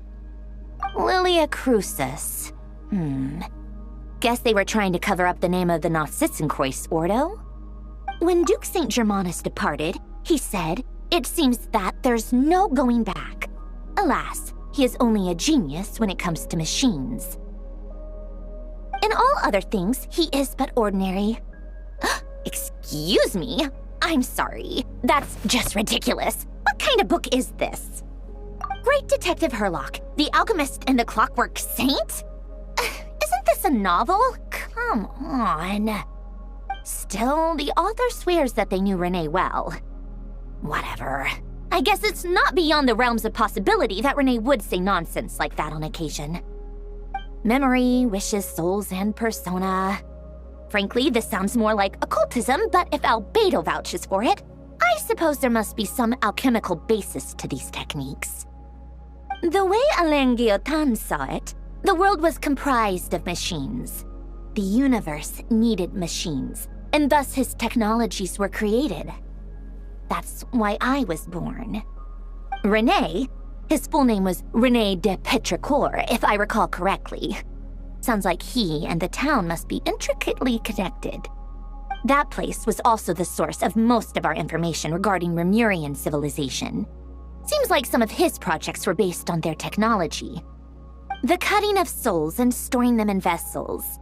These seemingly unrelated techniques underpinned René's research, assuming that the 4 orthants correspond to alchemical categories. The chemical marriage model? Alain would have scoffed at that. He never would have let those theories or parameters anywhere near his mathematical formulas.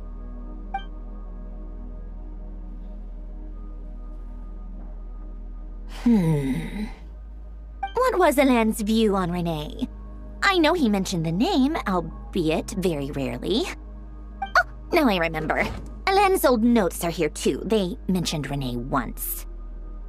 Renee seemed most out of sorts when he spoke to me. A lack of sweet foods has dulled his mind, I should think. Either way, his words are not to be believed. Yep, that sounds like Alain. My subordinates actually did a half-decent job digging out all these materials. Makes a change. Good for them. Some of Alain's old files are completely consistent with these records. He must have gotten them from the Tower of Gestalt.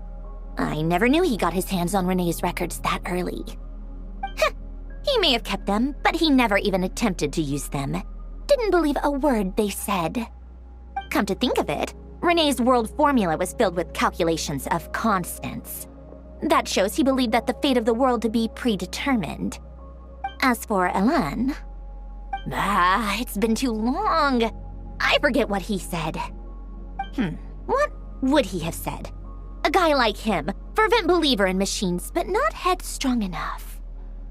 The world can be changed. It is worth persevering.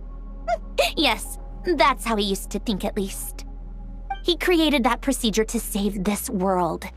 Yet the scale of the world's fate proved too enormous. The result was beyond his ability to calculate. He died having never seen the outcome. And there I was, left behind in the ashes of his dreams. Did you really never take a close look at Renee's research? Or did you read it but deem his philosophy incompatible with your model? The very thought of trying to incorporate his ideas probably made you feel sick to the stomach. Well, don't worry, because there's a whole new category of lunatic in town. Next to Dottore, every other madman looks sane. You once asked me what I wished for. Should have asked him instead. He's the one pining for things you'd sooner die than witness.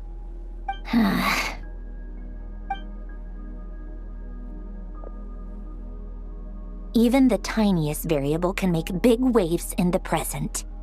Now then, allow me to put these incompatible fragments together in your stead. First, establish and verify the existence of the Great Circle. Absolute nihil on one end, absolute reality on the other. Now, search between these two extremes. Then, the construction criteria. Variables. The sparks of civilization shall run out unless we consider introducing variables from outside the system. Input variables. Traverse the world, space-time, and civilization, then extract the essential nodes from the records to determine which variables they point to. The primordial power that differentiated itself from the void. The power of light. Yes, light.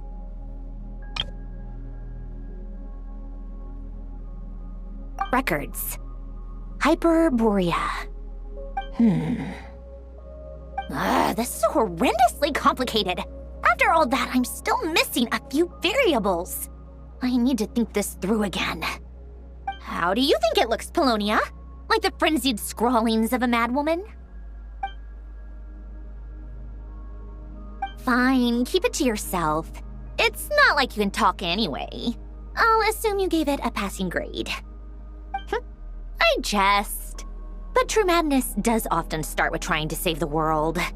What would Arlecchino and Columbina think if they saw this incomprehensible hen scratch? They'd probably have me institutionalized. So would Rosaline. She's been dead for a while now. When I close my eyes and think back, I can still see her face. And that enormous dress she used to wear. Such a bizarre choice. What possessed her? Oh, and the clack-clack of those heels used to drive me insane. No one's asking me, obviously, but I hope you all know that I never wanted to save the world. I'm not crazy. I don't have delusional ambitions, and that's a clinical fact. The world needs a solution, but I don't need the world's validation. It's the world begging me for answers, not the other way around.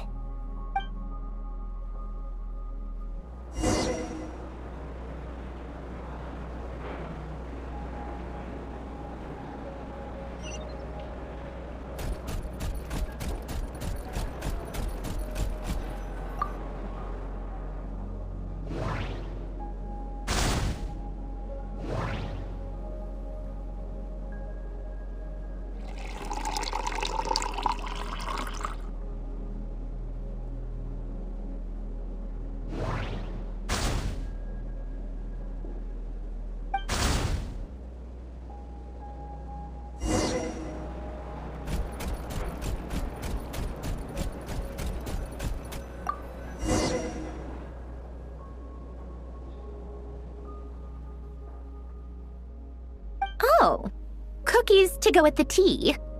Let's see. They must be from that person who brought those documents. I see they're from Hotel de Boer. Something's written on the box. We are proud to present this homage to the Fortress of Meropede's fun-filled mill collection system. Fortune cookies. Have a lucky start to your day. Sounds like a dumb gimmick to me. Be early to bed and early to rise. Get plenty of sun and drink plenty of water. Then things will surely go well for you. What? Are you kidding me? Somehow I doubt that an early night and a glass of water is magically gonna save a world on the brink of existential peril.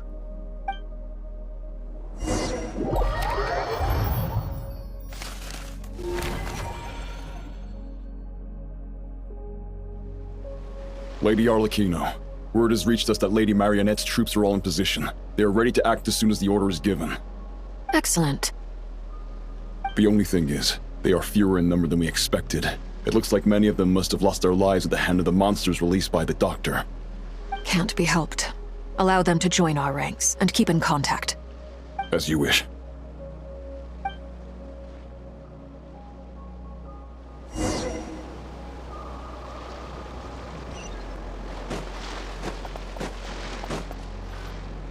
It's been a while, Arlecchino. You look well. Did Dottore really have to build his lab right on the sole path between Snezhnaya and Nodcry? Had to go on a huge detour to stay out of its line of sight. Sounds like an arduous journey. I assume you've brought word from Her Majesty? Of course, all part of the job. Firstly, the Tsaritsa has authorized Fatui Internal Affairs to review Dottore's case. They will reach a formal verdict on whether he has turned traitor and whether he poses a threat to Snezhnaya. While they're working on that, I've been ordered to come and receive the refugees from Nodcry. They are nearby. My team will escort you to them shortly. Great. Aside from that, Her Majesty has a message for you and Sandrone personally. Huh? Where is Sandrone? She stayed behind to work since I was making the trip anyway. It seemed sensible to have one person on standby at base while the other came out to meet you. Alright, guess that's just how she rolls. In that case, tell her that the Tsaritsa's decree this time is pretty awesome sounding. I think she'll like this one. Still, I wonder what...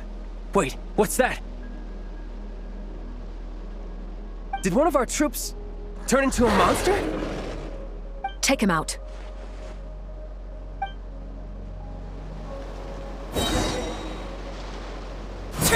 You've gotten stronger, Arlecchino.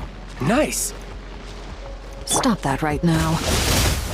I appreciate the praise, but I'm not fighting you today. I knew it. I can't believe it. He was a living, breathing human one moment, and the next? Another fine piece of work by our dear colleague, I'm afraid. What in the world has been going on in Nodcry?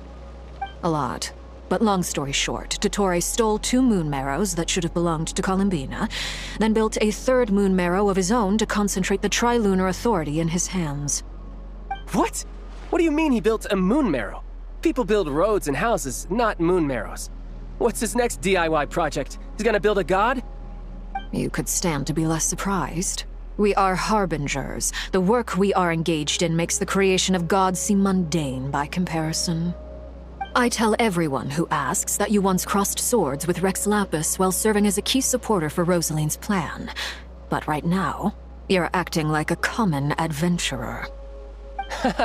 Thanks for speaking up for me. Those 2 really took me for a ride back then. Then again, surely no common adventurer would manage to get tangled up with them the way I did. That's gotta count in my favor, right? It almost sounds like you wish to repeat the experience. I might have to lower my opinion of you. No. I'll stop talking.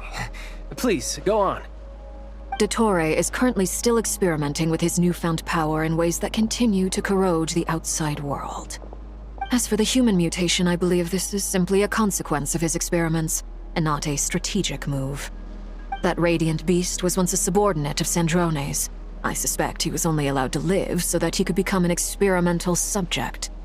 Also, those of us who fought Dottore have been afflicted with a curse. As such, I cannot leave Nodcry. This is so much worse than I thought. No wonder Her Majesty's decree is so extreme. While these exceptional circumstances persist, the Harbingers are hereby authorized to use unilateral executive powers.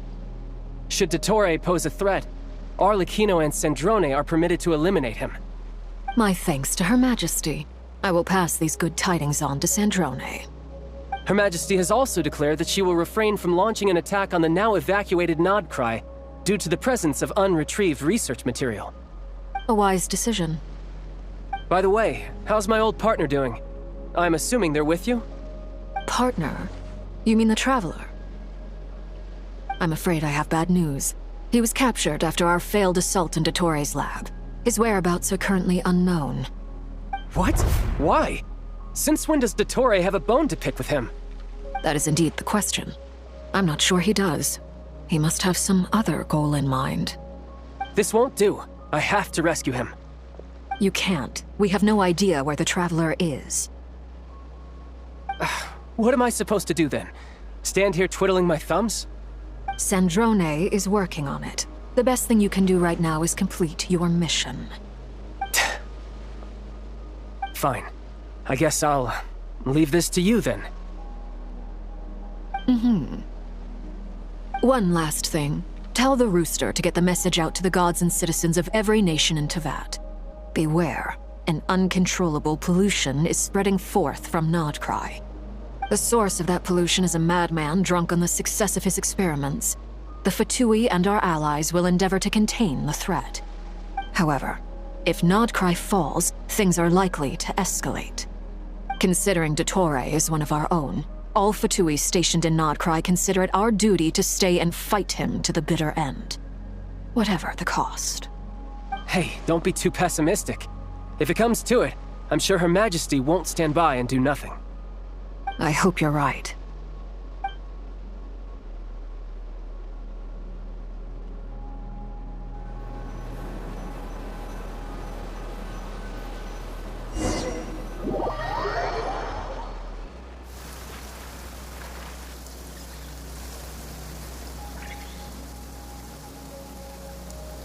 You're right on time. Thanks. Hey, do you think I'll get that gliding exam exemption? I made sure I was on my best behavior in Mondstadt. I landed well outside the city and walked in through the gates. I'll help you apply, don't worry. For now, let's see what we have here. What are the doctor's energy fields even made from? The usual attract and repel principles that govern Kuvaki don't seem to apply to them.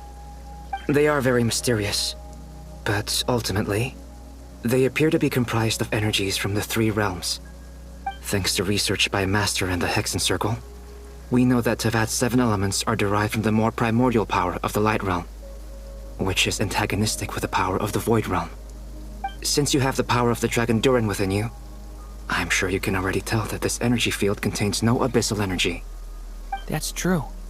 It's not abyssal energy, it's something pure, wild, and untamed. I've been thinking about something.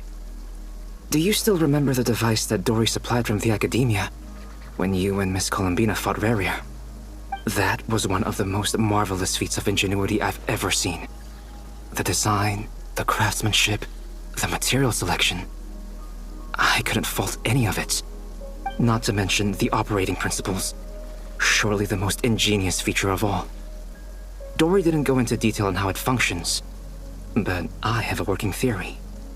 The clue was that Miss Columbina was somehow able to use the pyro energy that you provided, despite the fact that, as a moon goddess, she should only be able to use light realm energy in principle. Now, all elemental energy is, of course, derived from light realm energy to begin with. Hence, I suspect that the device works by restoring elemental energy to its original state. This presumes a theoretical model of the 7 elements akin to that of light refracted through a prism. Perhaps it is no mere analogy. Maybe there is indeed a prism in this model. I almost wonder if the idea for the device was conceived based on direct observations of said prism. It would explain how such an ironclad design concept was achieved. It is at once a masterwork of engineering and a groundbreaking application of the Academia's latest elemental theories. I suspect only Lesser Lord Kusanali herself could have devised such an ambitious technology. But back to the energy field before us.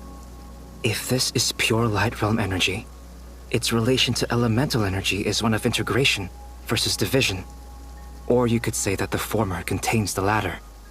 Could this mean that elemental energy can dilute the power of the light realm? Should we give it a try? We should.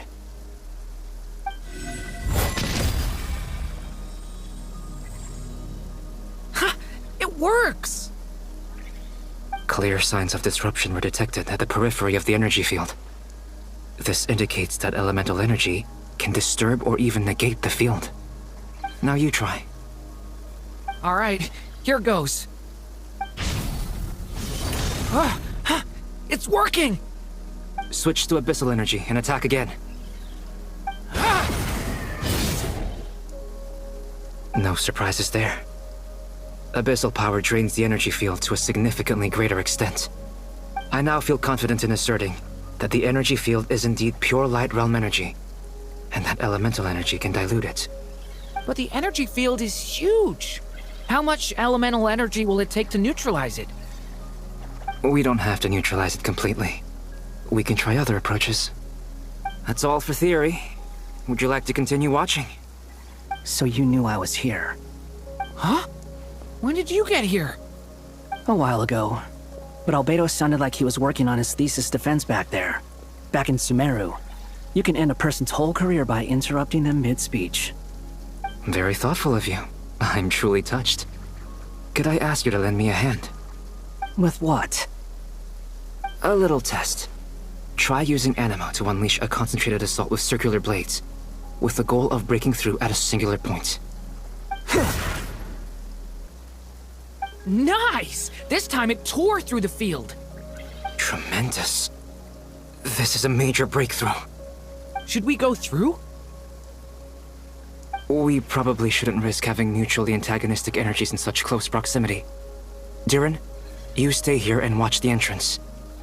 Hat Guy and I will go in to investigate. Sounds sensible to me. Keep your eyes peeled, Durin. Don't worry, I got this. You two be careful in there. Just give me the signal if you need help, and I'll dive right in. What do you mean, signal? It's based on a new alchemical concoction I developed last month. When 2 bottles of it are smashed on the ground together, they emit a blinding burst of light. If it comes to that, remember to shield your eyes with your hat. Glad I asked. Thanks for the heads up.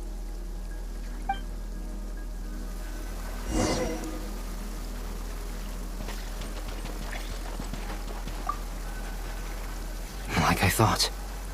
Beyond a certain distance, we can't see the opening where we came in. Maybe that's to prevent people from escaping. Sounds like Dottore style to me. Not much has changed. Things are basically the same here as they were before the energy field appeared.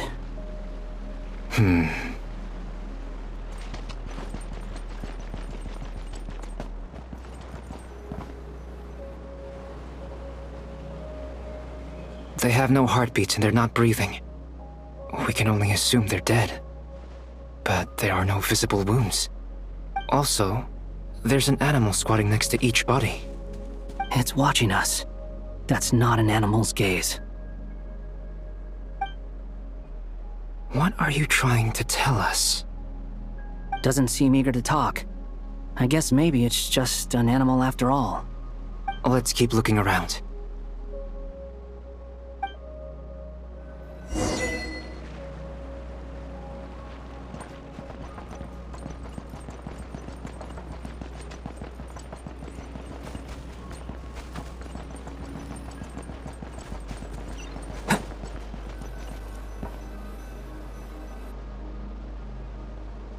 Same situation everywhere.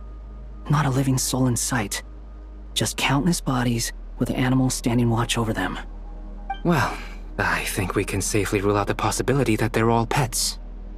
Is skirting around the topic your way of showing consideration for other people's feelings? Just being cautious. I don't doubt that you can handle the truth.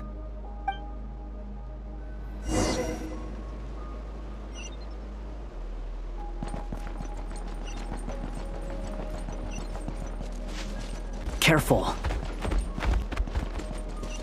Please, help us. Please. Over there, I hear a voice.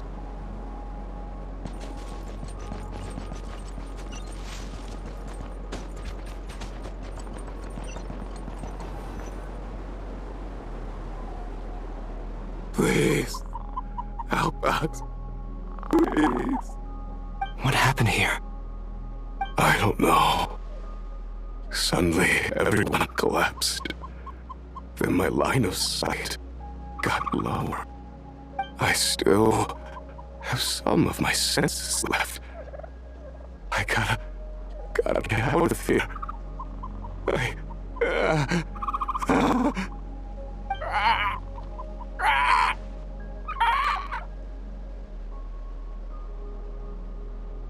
It looks like there's a huge experiment going on inside this energy field. Maybe each energy field is its own giant experiment. Vile. He's swapping human minds with those of animals. Even without the other circumstances, this would be an extremely radical experiment. Those people may have lost their sense of selves, but they are not fully animals either. If they were, they would have left. But instead, their instincts are driving them to remain by their dead bodies. We should go. No sense in sticking around here longer than we need to. Agreed.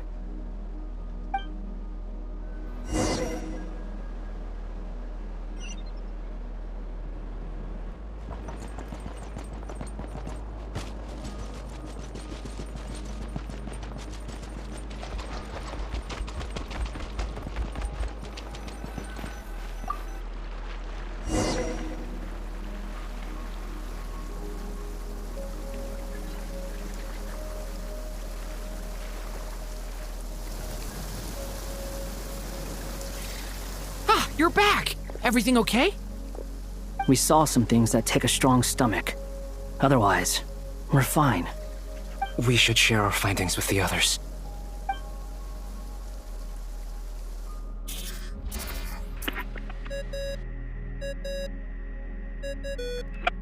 Yes? Who is it?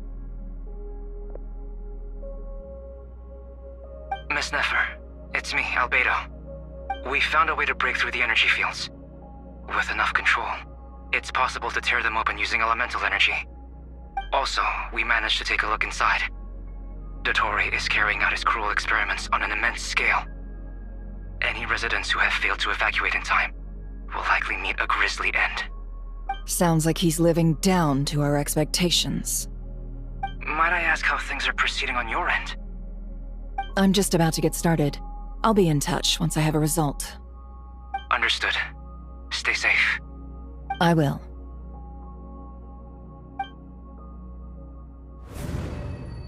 Well, Nefer, I'll link up with you once my tasks are complete. What makes you think I'd need you to do that? I'll need it. And considering the way you approach certain matters, I think you'll be better off with me present.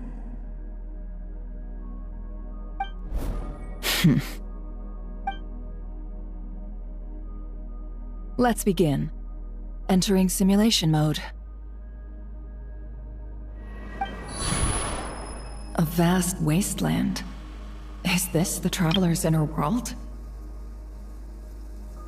I was expecting something more vibrant, to be honest. Wait, someone's there. What are you looking at? In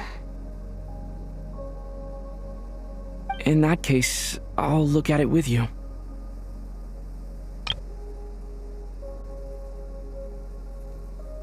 I want to know all about everything you've seen and experienced.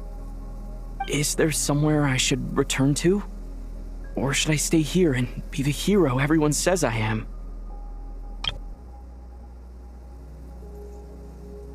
I don't dislike my current life. Roaming the land, fighting battles, accomplishing missions, earning a living, looking after Paimon. It's not so bad. I guess the only thing that's missing is that you're not here with me.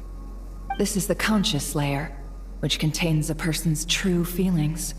It is filled with both longing and kindness. I suppose anyone who lives long enough ends up wishing for someone who can't be there. Maybe it's the only way we can feel truly alive. Time to delve a little deeper.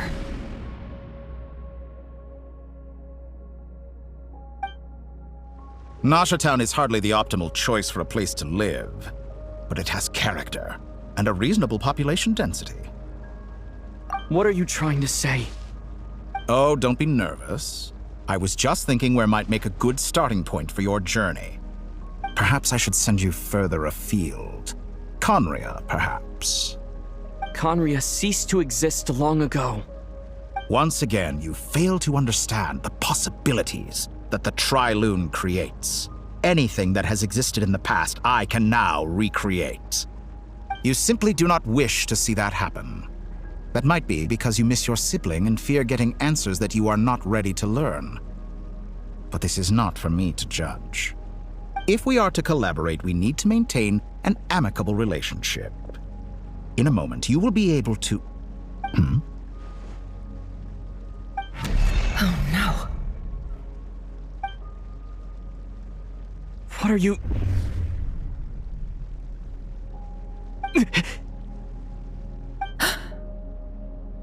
What are you gonna do? Don't move. Something unwanted has crept into... Oh? Gone as quickly as it came.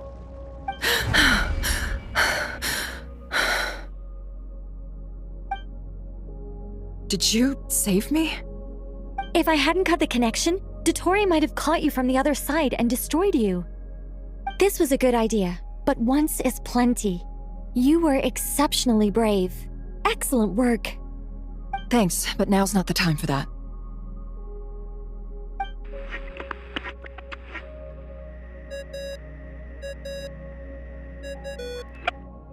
Albedo speaking.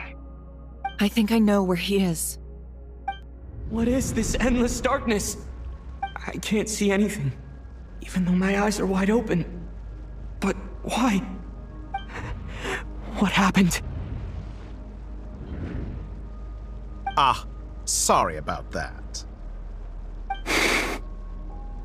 I take it you didn't notice. Just now, a friend of yours took a little peek into your mind.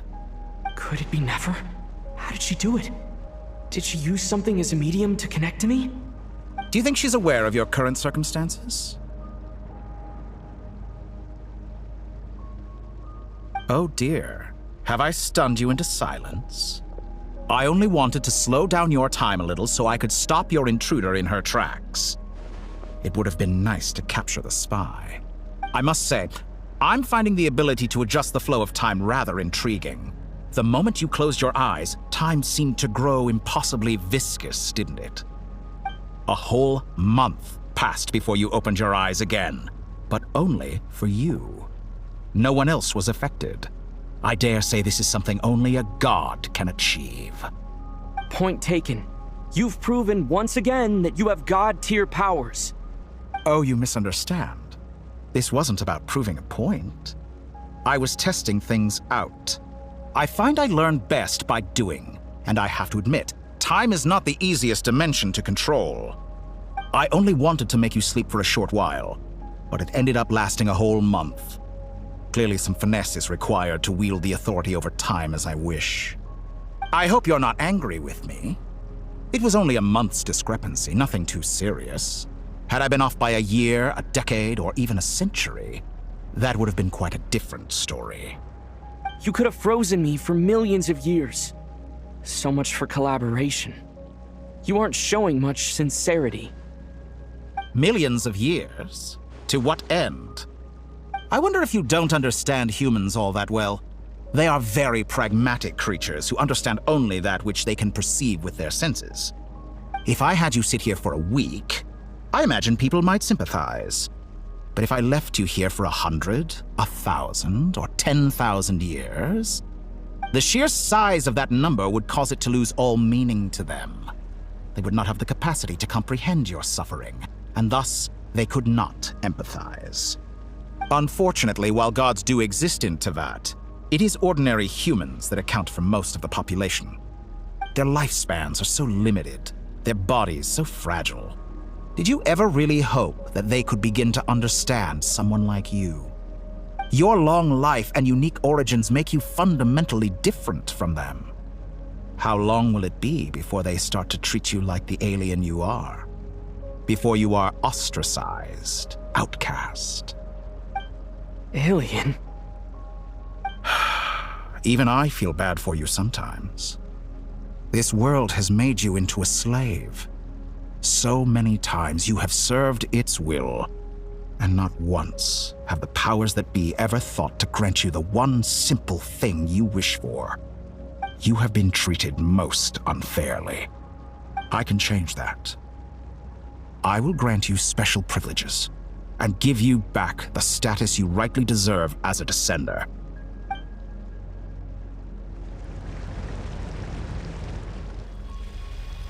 I've entered the past 3 times at this point, but I still have so many questions. For instance, beyond each point being further back in time than the last, what determines the specific locations at which I can make entry? So far, the common thread linking all 3 scenarios is that the Traveler has been present. But it's more than that. I know I sensed something familiar around him. What was it?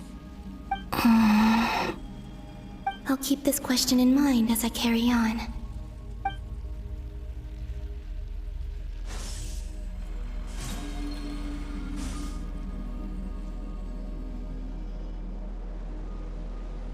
Humans, you never change.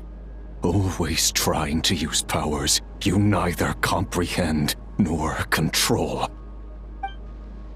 This looks like Star Sand Shoal. Was this before Rerir regained his physical form?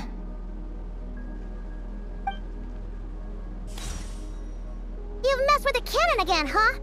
Sorry, but this round's not gonna go your way. The cannon. That's right. I was at Silvermoon Hall and I sensed an abnormal Kuvaki fluctuation coming from Nausea Town. And right after that, came an ominous power emanating from Star Sand Shoal. My body was once torn into countless pieces. and hurled into the swirling chaos of time itself. But even so, my life and will were not extinguished. I wonder if I could try to prevent his resurrection. But how would I do it? What can I do, here and now? Traveler! Behind you! Look at that light! No, I won't make it in time. He's using the Kuvaki shield, like I taught him. Is he going to use it to block the cannon's beam? He's strong. I'm sure he can manage. But the force released when the beam impacts the shield might lead to collateral damage. He's the island. The Frost Moon Scions will be exposed to lethal levels of Kuvaki. A question, if I may, kind Miss Columbina. When the cannon's Kuvaki beam was deflected earlier, I saw several bolts of energy streak toward Hisi Island, only to be blocked. Did you also have a hand in that? Maybe that really was me after all. Well, future me. But I don't know if I have enough power left. Siki sato pasa sais, niti ipotuvtos. There's no time. Osestikos paratin tirantur risuiku, to pirtu aithion veraton. I have to make it. Oh, Frost Moon. Oh, great land. Oh, slumbering moonlight of Nodcry. If you can hear me, if you can sense my call, then please, heed me once more!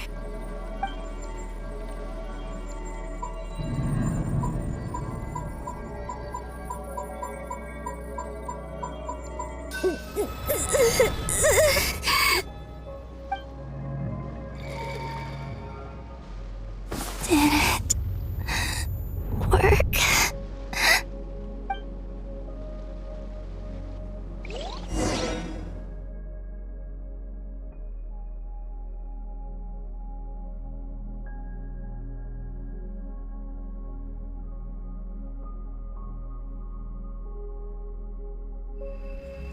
Hey, wake up. Hey, did you hear me? Columbina, I said wake up now! Oh, good morning, Sandrone. It's 3 in the afternoon, actually. And could you kindly not use my quarters as your personal nap room next time? But I feel so safe here. And your coffee, right? It's so bitter, but it smells lovely. It's like you were raised by wolves in a forest or something. What did you drink growing up? Grass tea? The Frost Moon Scions certainly led a more frugal existence than the Fatui. Then I'll bet you've never eaten one of these before. It smells delicious. That's because it's a Fontanian recipe. I had a little free time today, so I made a batch. Rosaline will be here shortly, but if you really can't wait, I guess you can go ahead and... Hey, at least let me finish before you start eating! Did the Frost Moon Scions not teach you basic table manners? Or did the rules not apply to you because you're the high and mighty moon goddess? These are so tasty. Of course they are. I made them. I was worried they might contain traces of machine oil. What?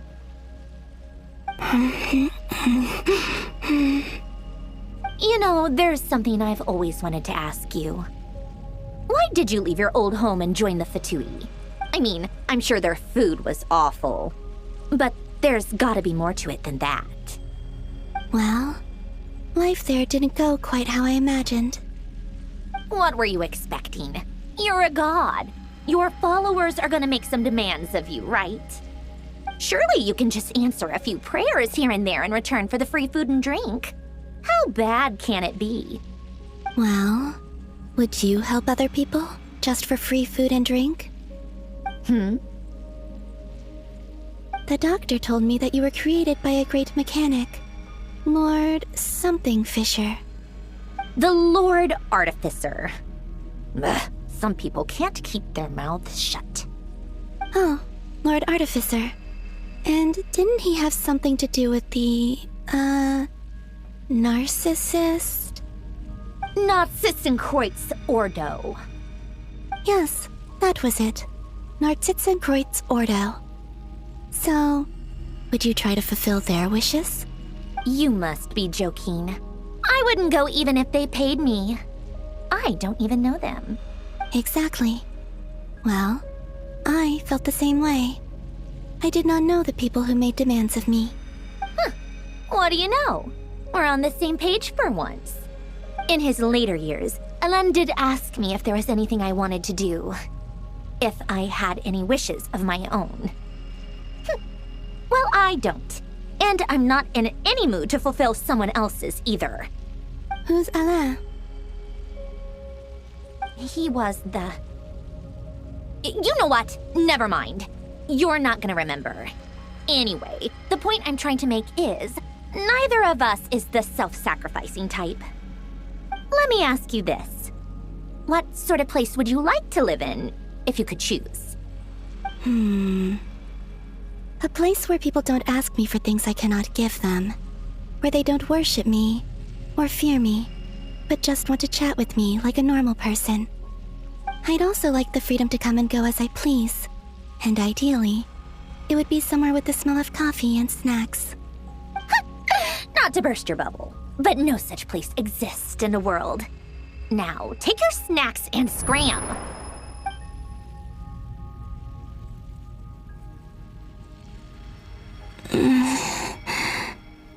Did I pass out? Of course. I'm back here again. I dreamed of events from my past. Sandrone. Traveler. I miss you all so much. Back there, I guess I managed to harness all the Kuvaki energy on Hisi Island. But how did I do it? Time is flowing backwards here, and I can use that familiar power to enter the world of the past. That mystery ally everyone talked about. It was me all along. I can sense that there isn't much more power remaining up ahead. What lies at the end of all of this? Will time keep flowing into the past? And will I ever find my way back?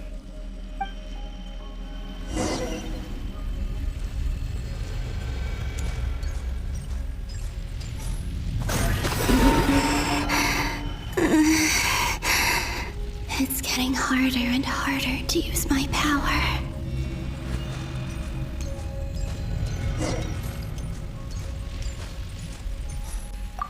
I'm no match for the Abyss in this state. I need to avoid the contaminated fragments.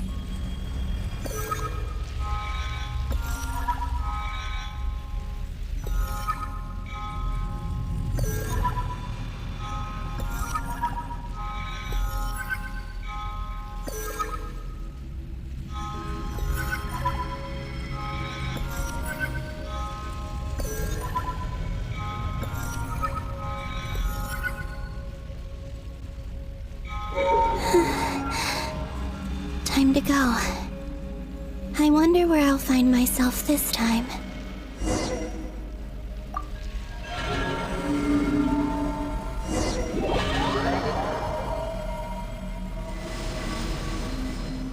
The Final Night Cemetery.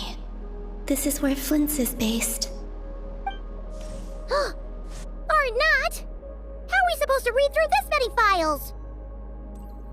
Difficult, yes, but it is also our most efficient option. Seems like they're searching for information. Oh, I remember. Flint's and Varka talked about some files on the Wild Hunt. Was this my doing too?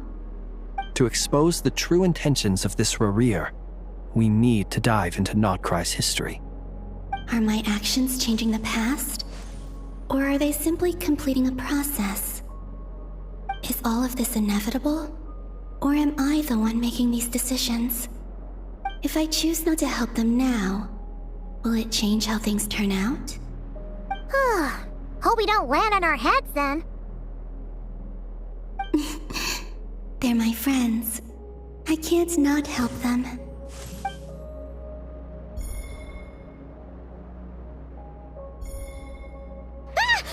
Ghost! And the other one was... here. Hey! Another file's moving!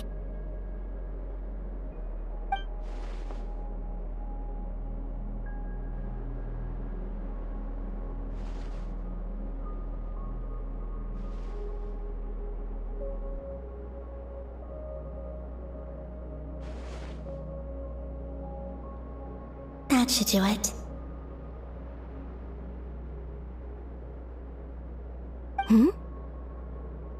Luanatar? You can sense my presence? Wait!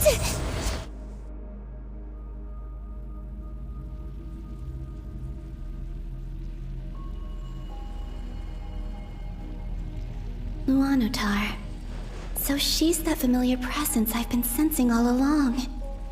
She's always been by the Traveler's side. That explains why the Traveler has been there each time I've entered the past. But why Luanatar? Is it because she has a connection to me as the Moon Goddess's familiar? If so, why not any other Kuhenki? That's...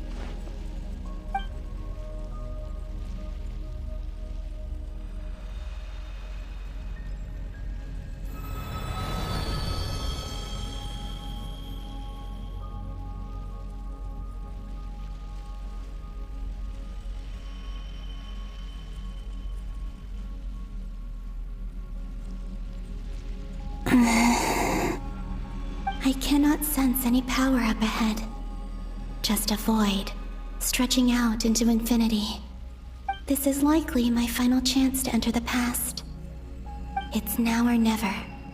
I have to find a way back.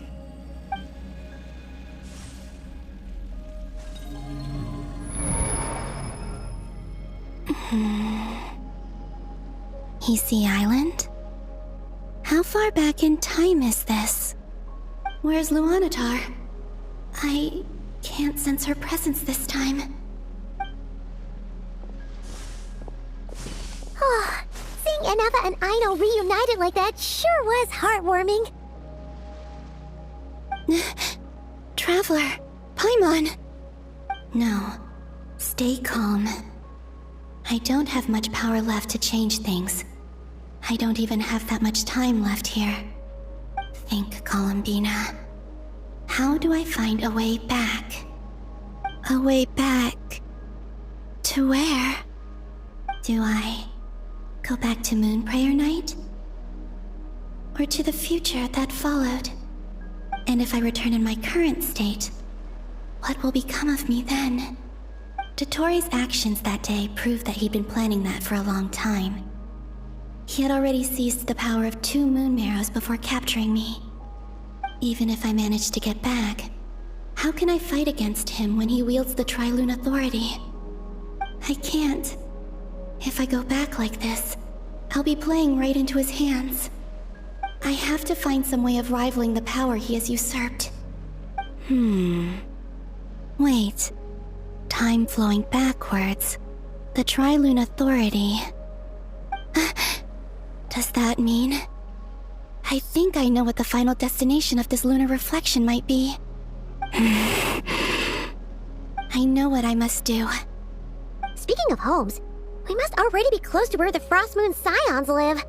The vibe here feels different, just like the scenery. But how do I communicate my plan to my friends? Should I write it down here? No, someone else will see it. I need something with a close connection to me. Something I can use as a medium to tell them what's happened to me in here.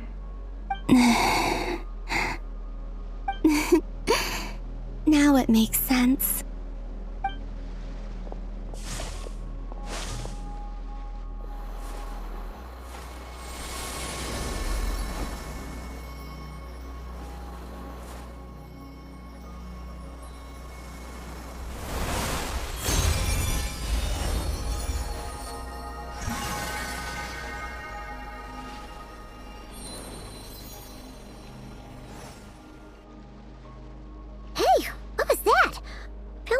sort of breeze blew by, and then the petals suddenly turned into...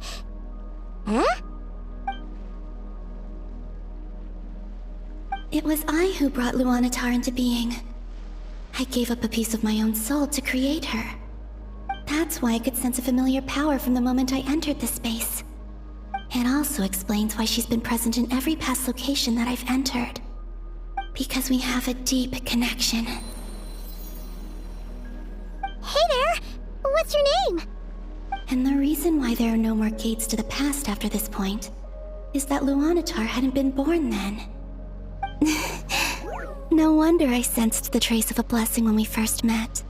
But I still didn't recognize the soul hidden within you. Back then, I was just a little lost dove.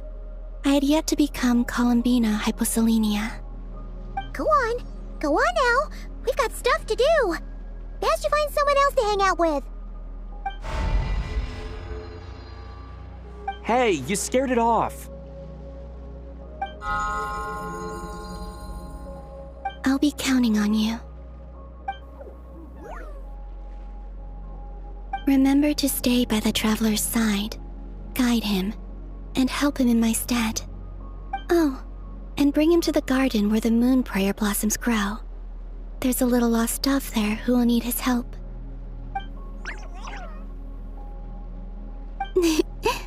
Go on.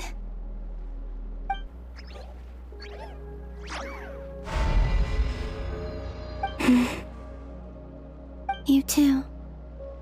Go and live your story. As for mine must go in a different direction.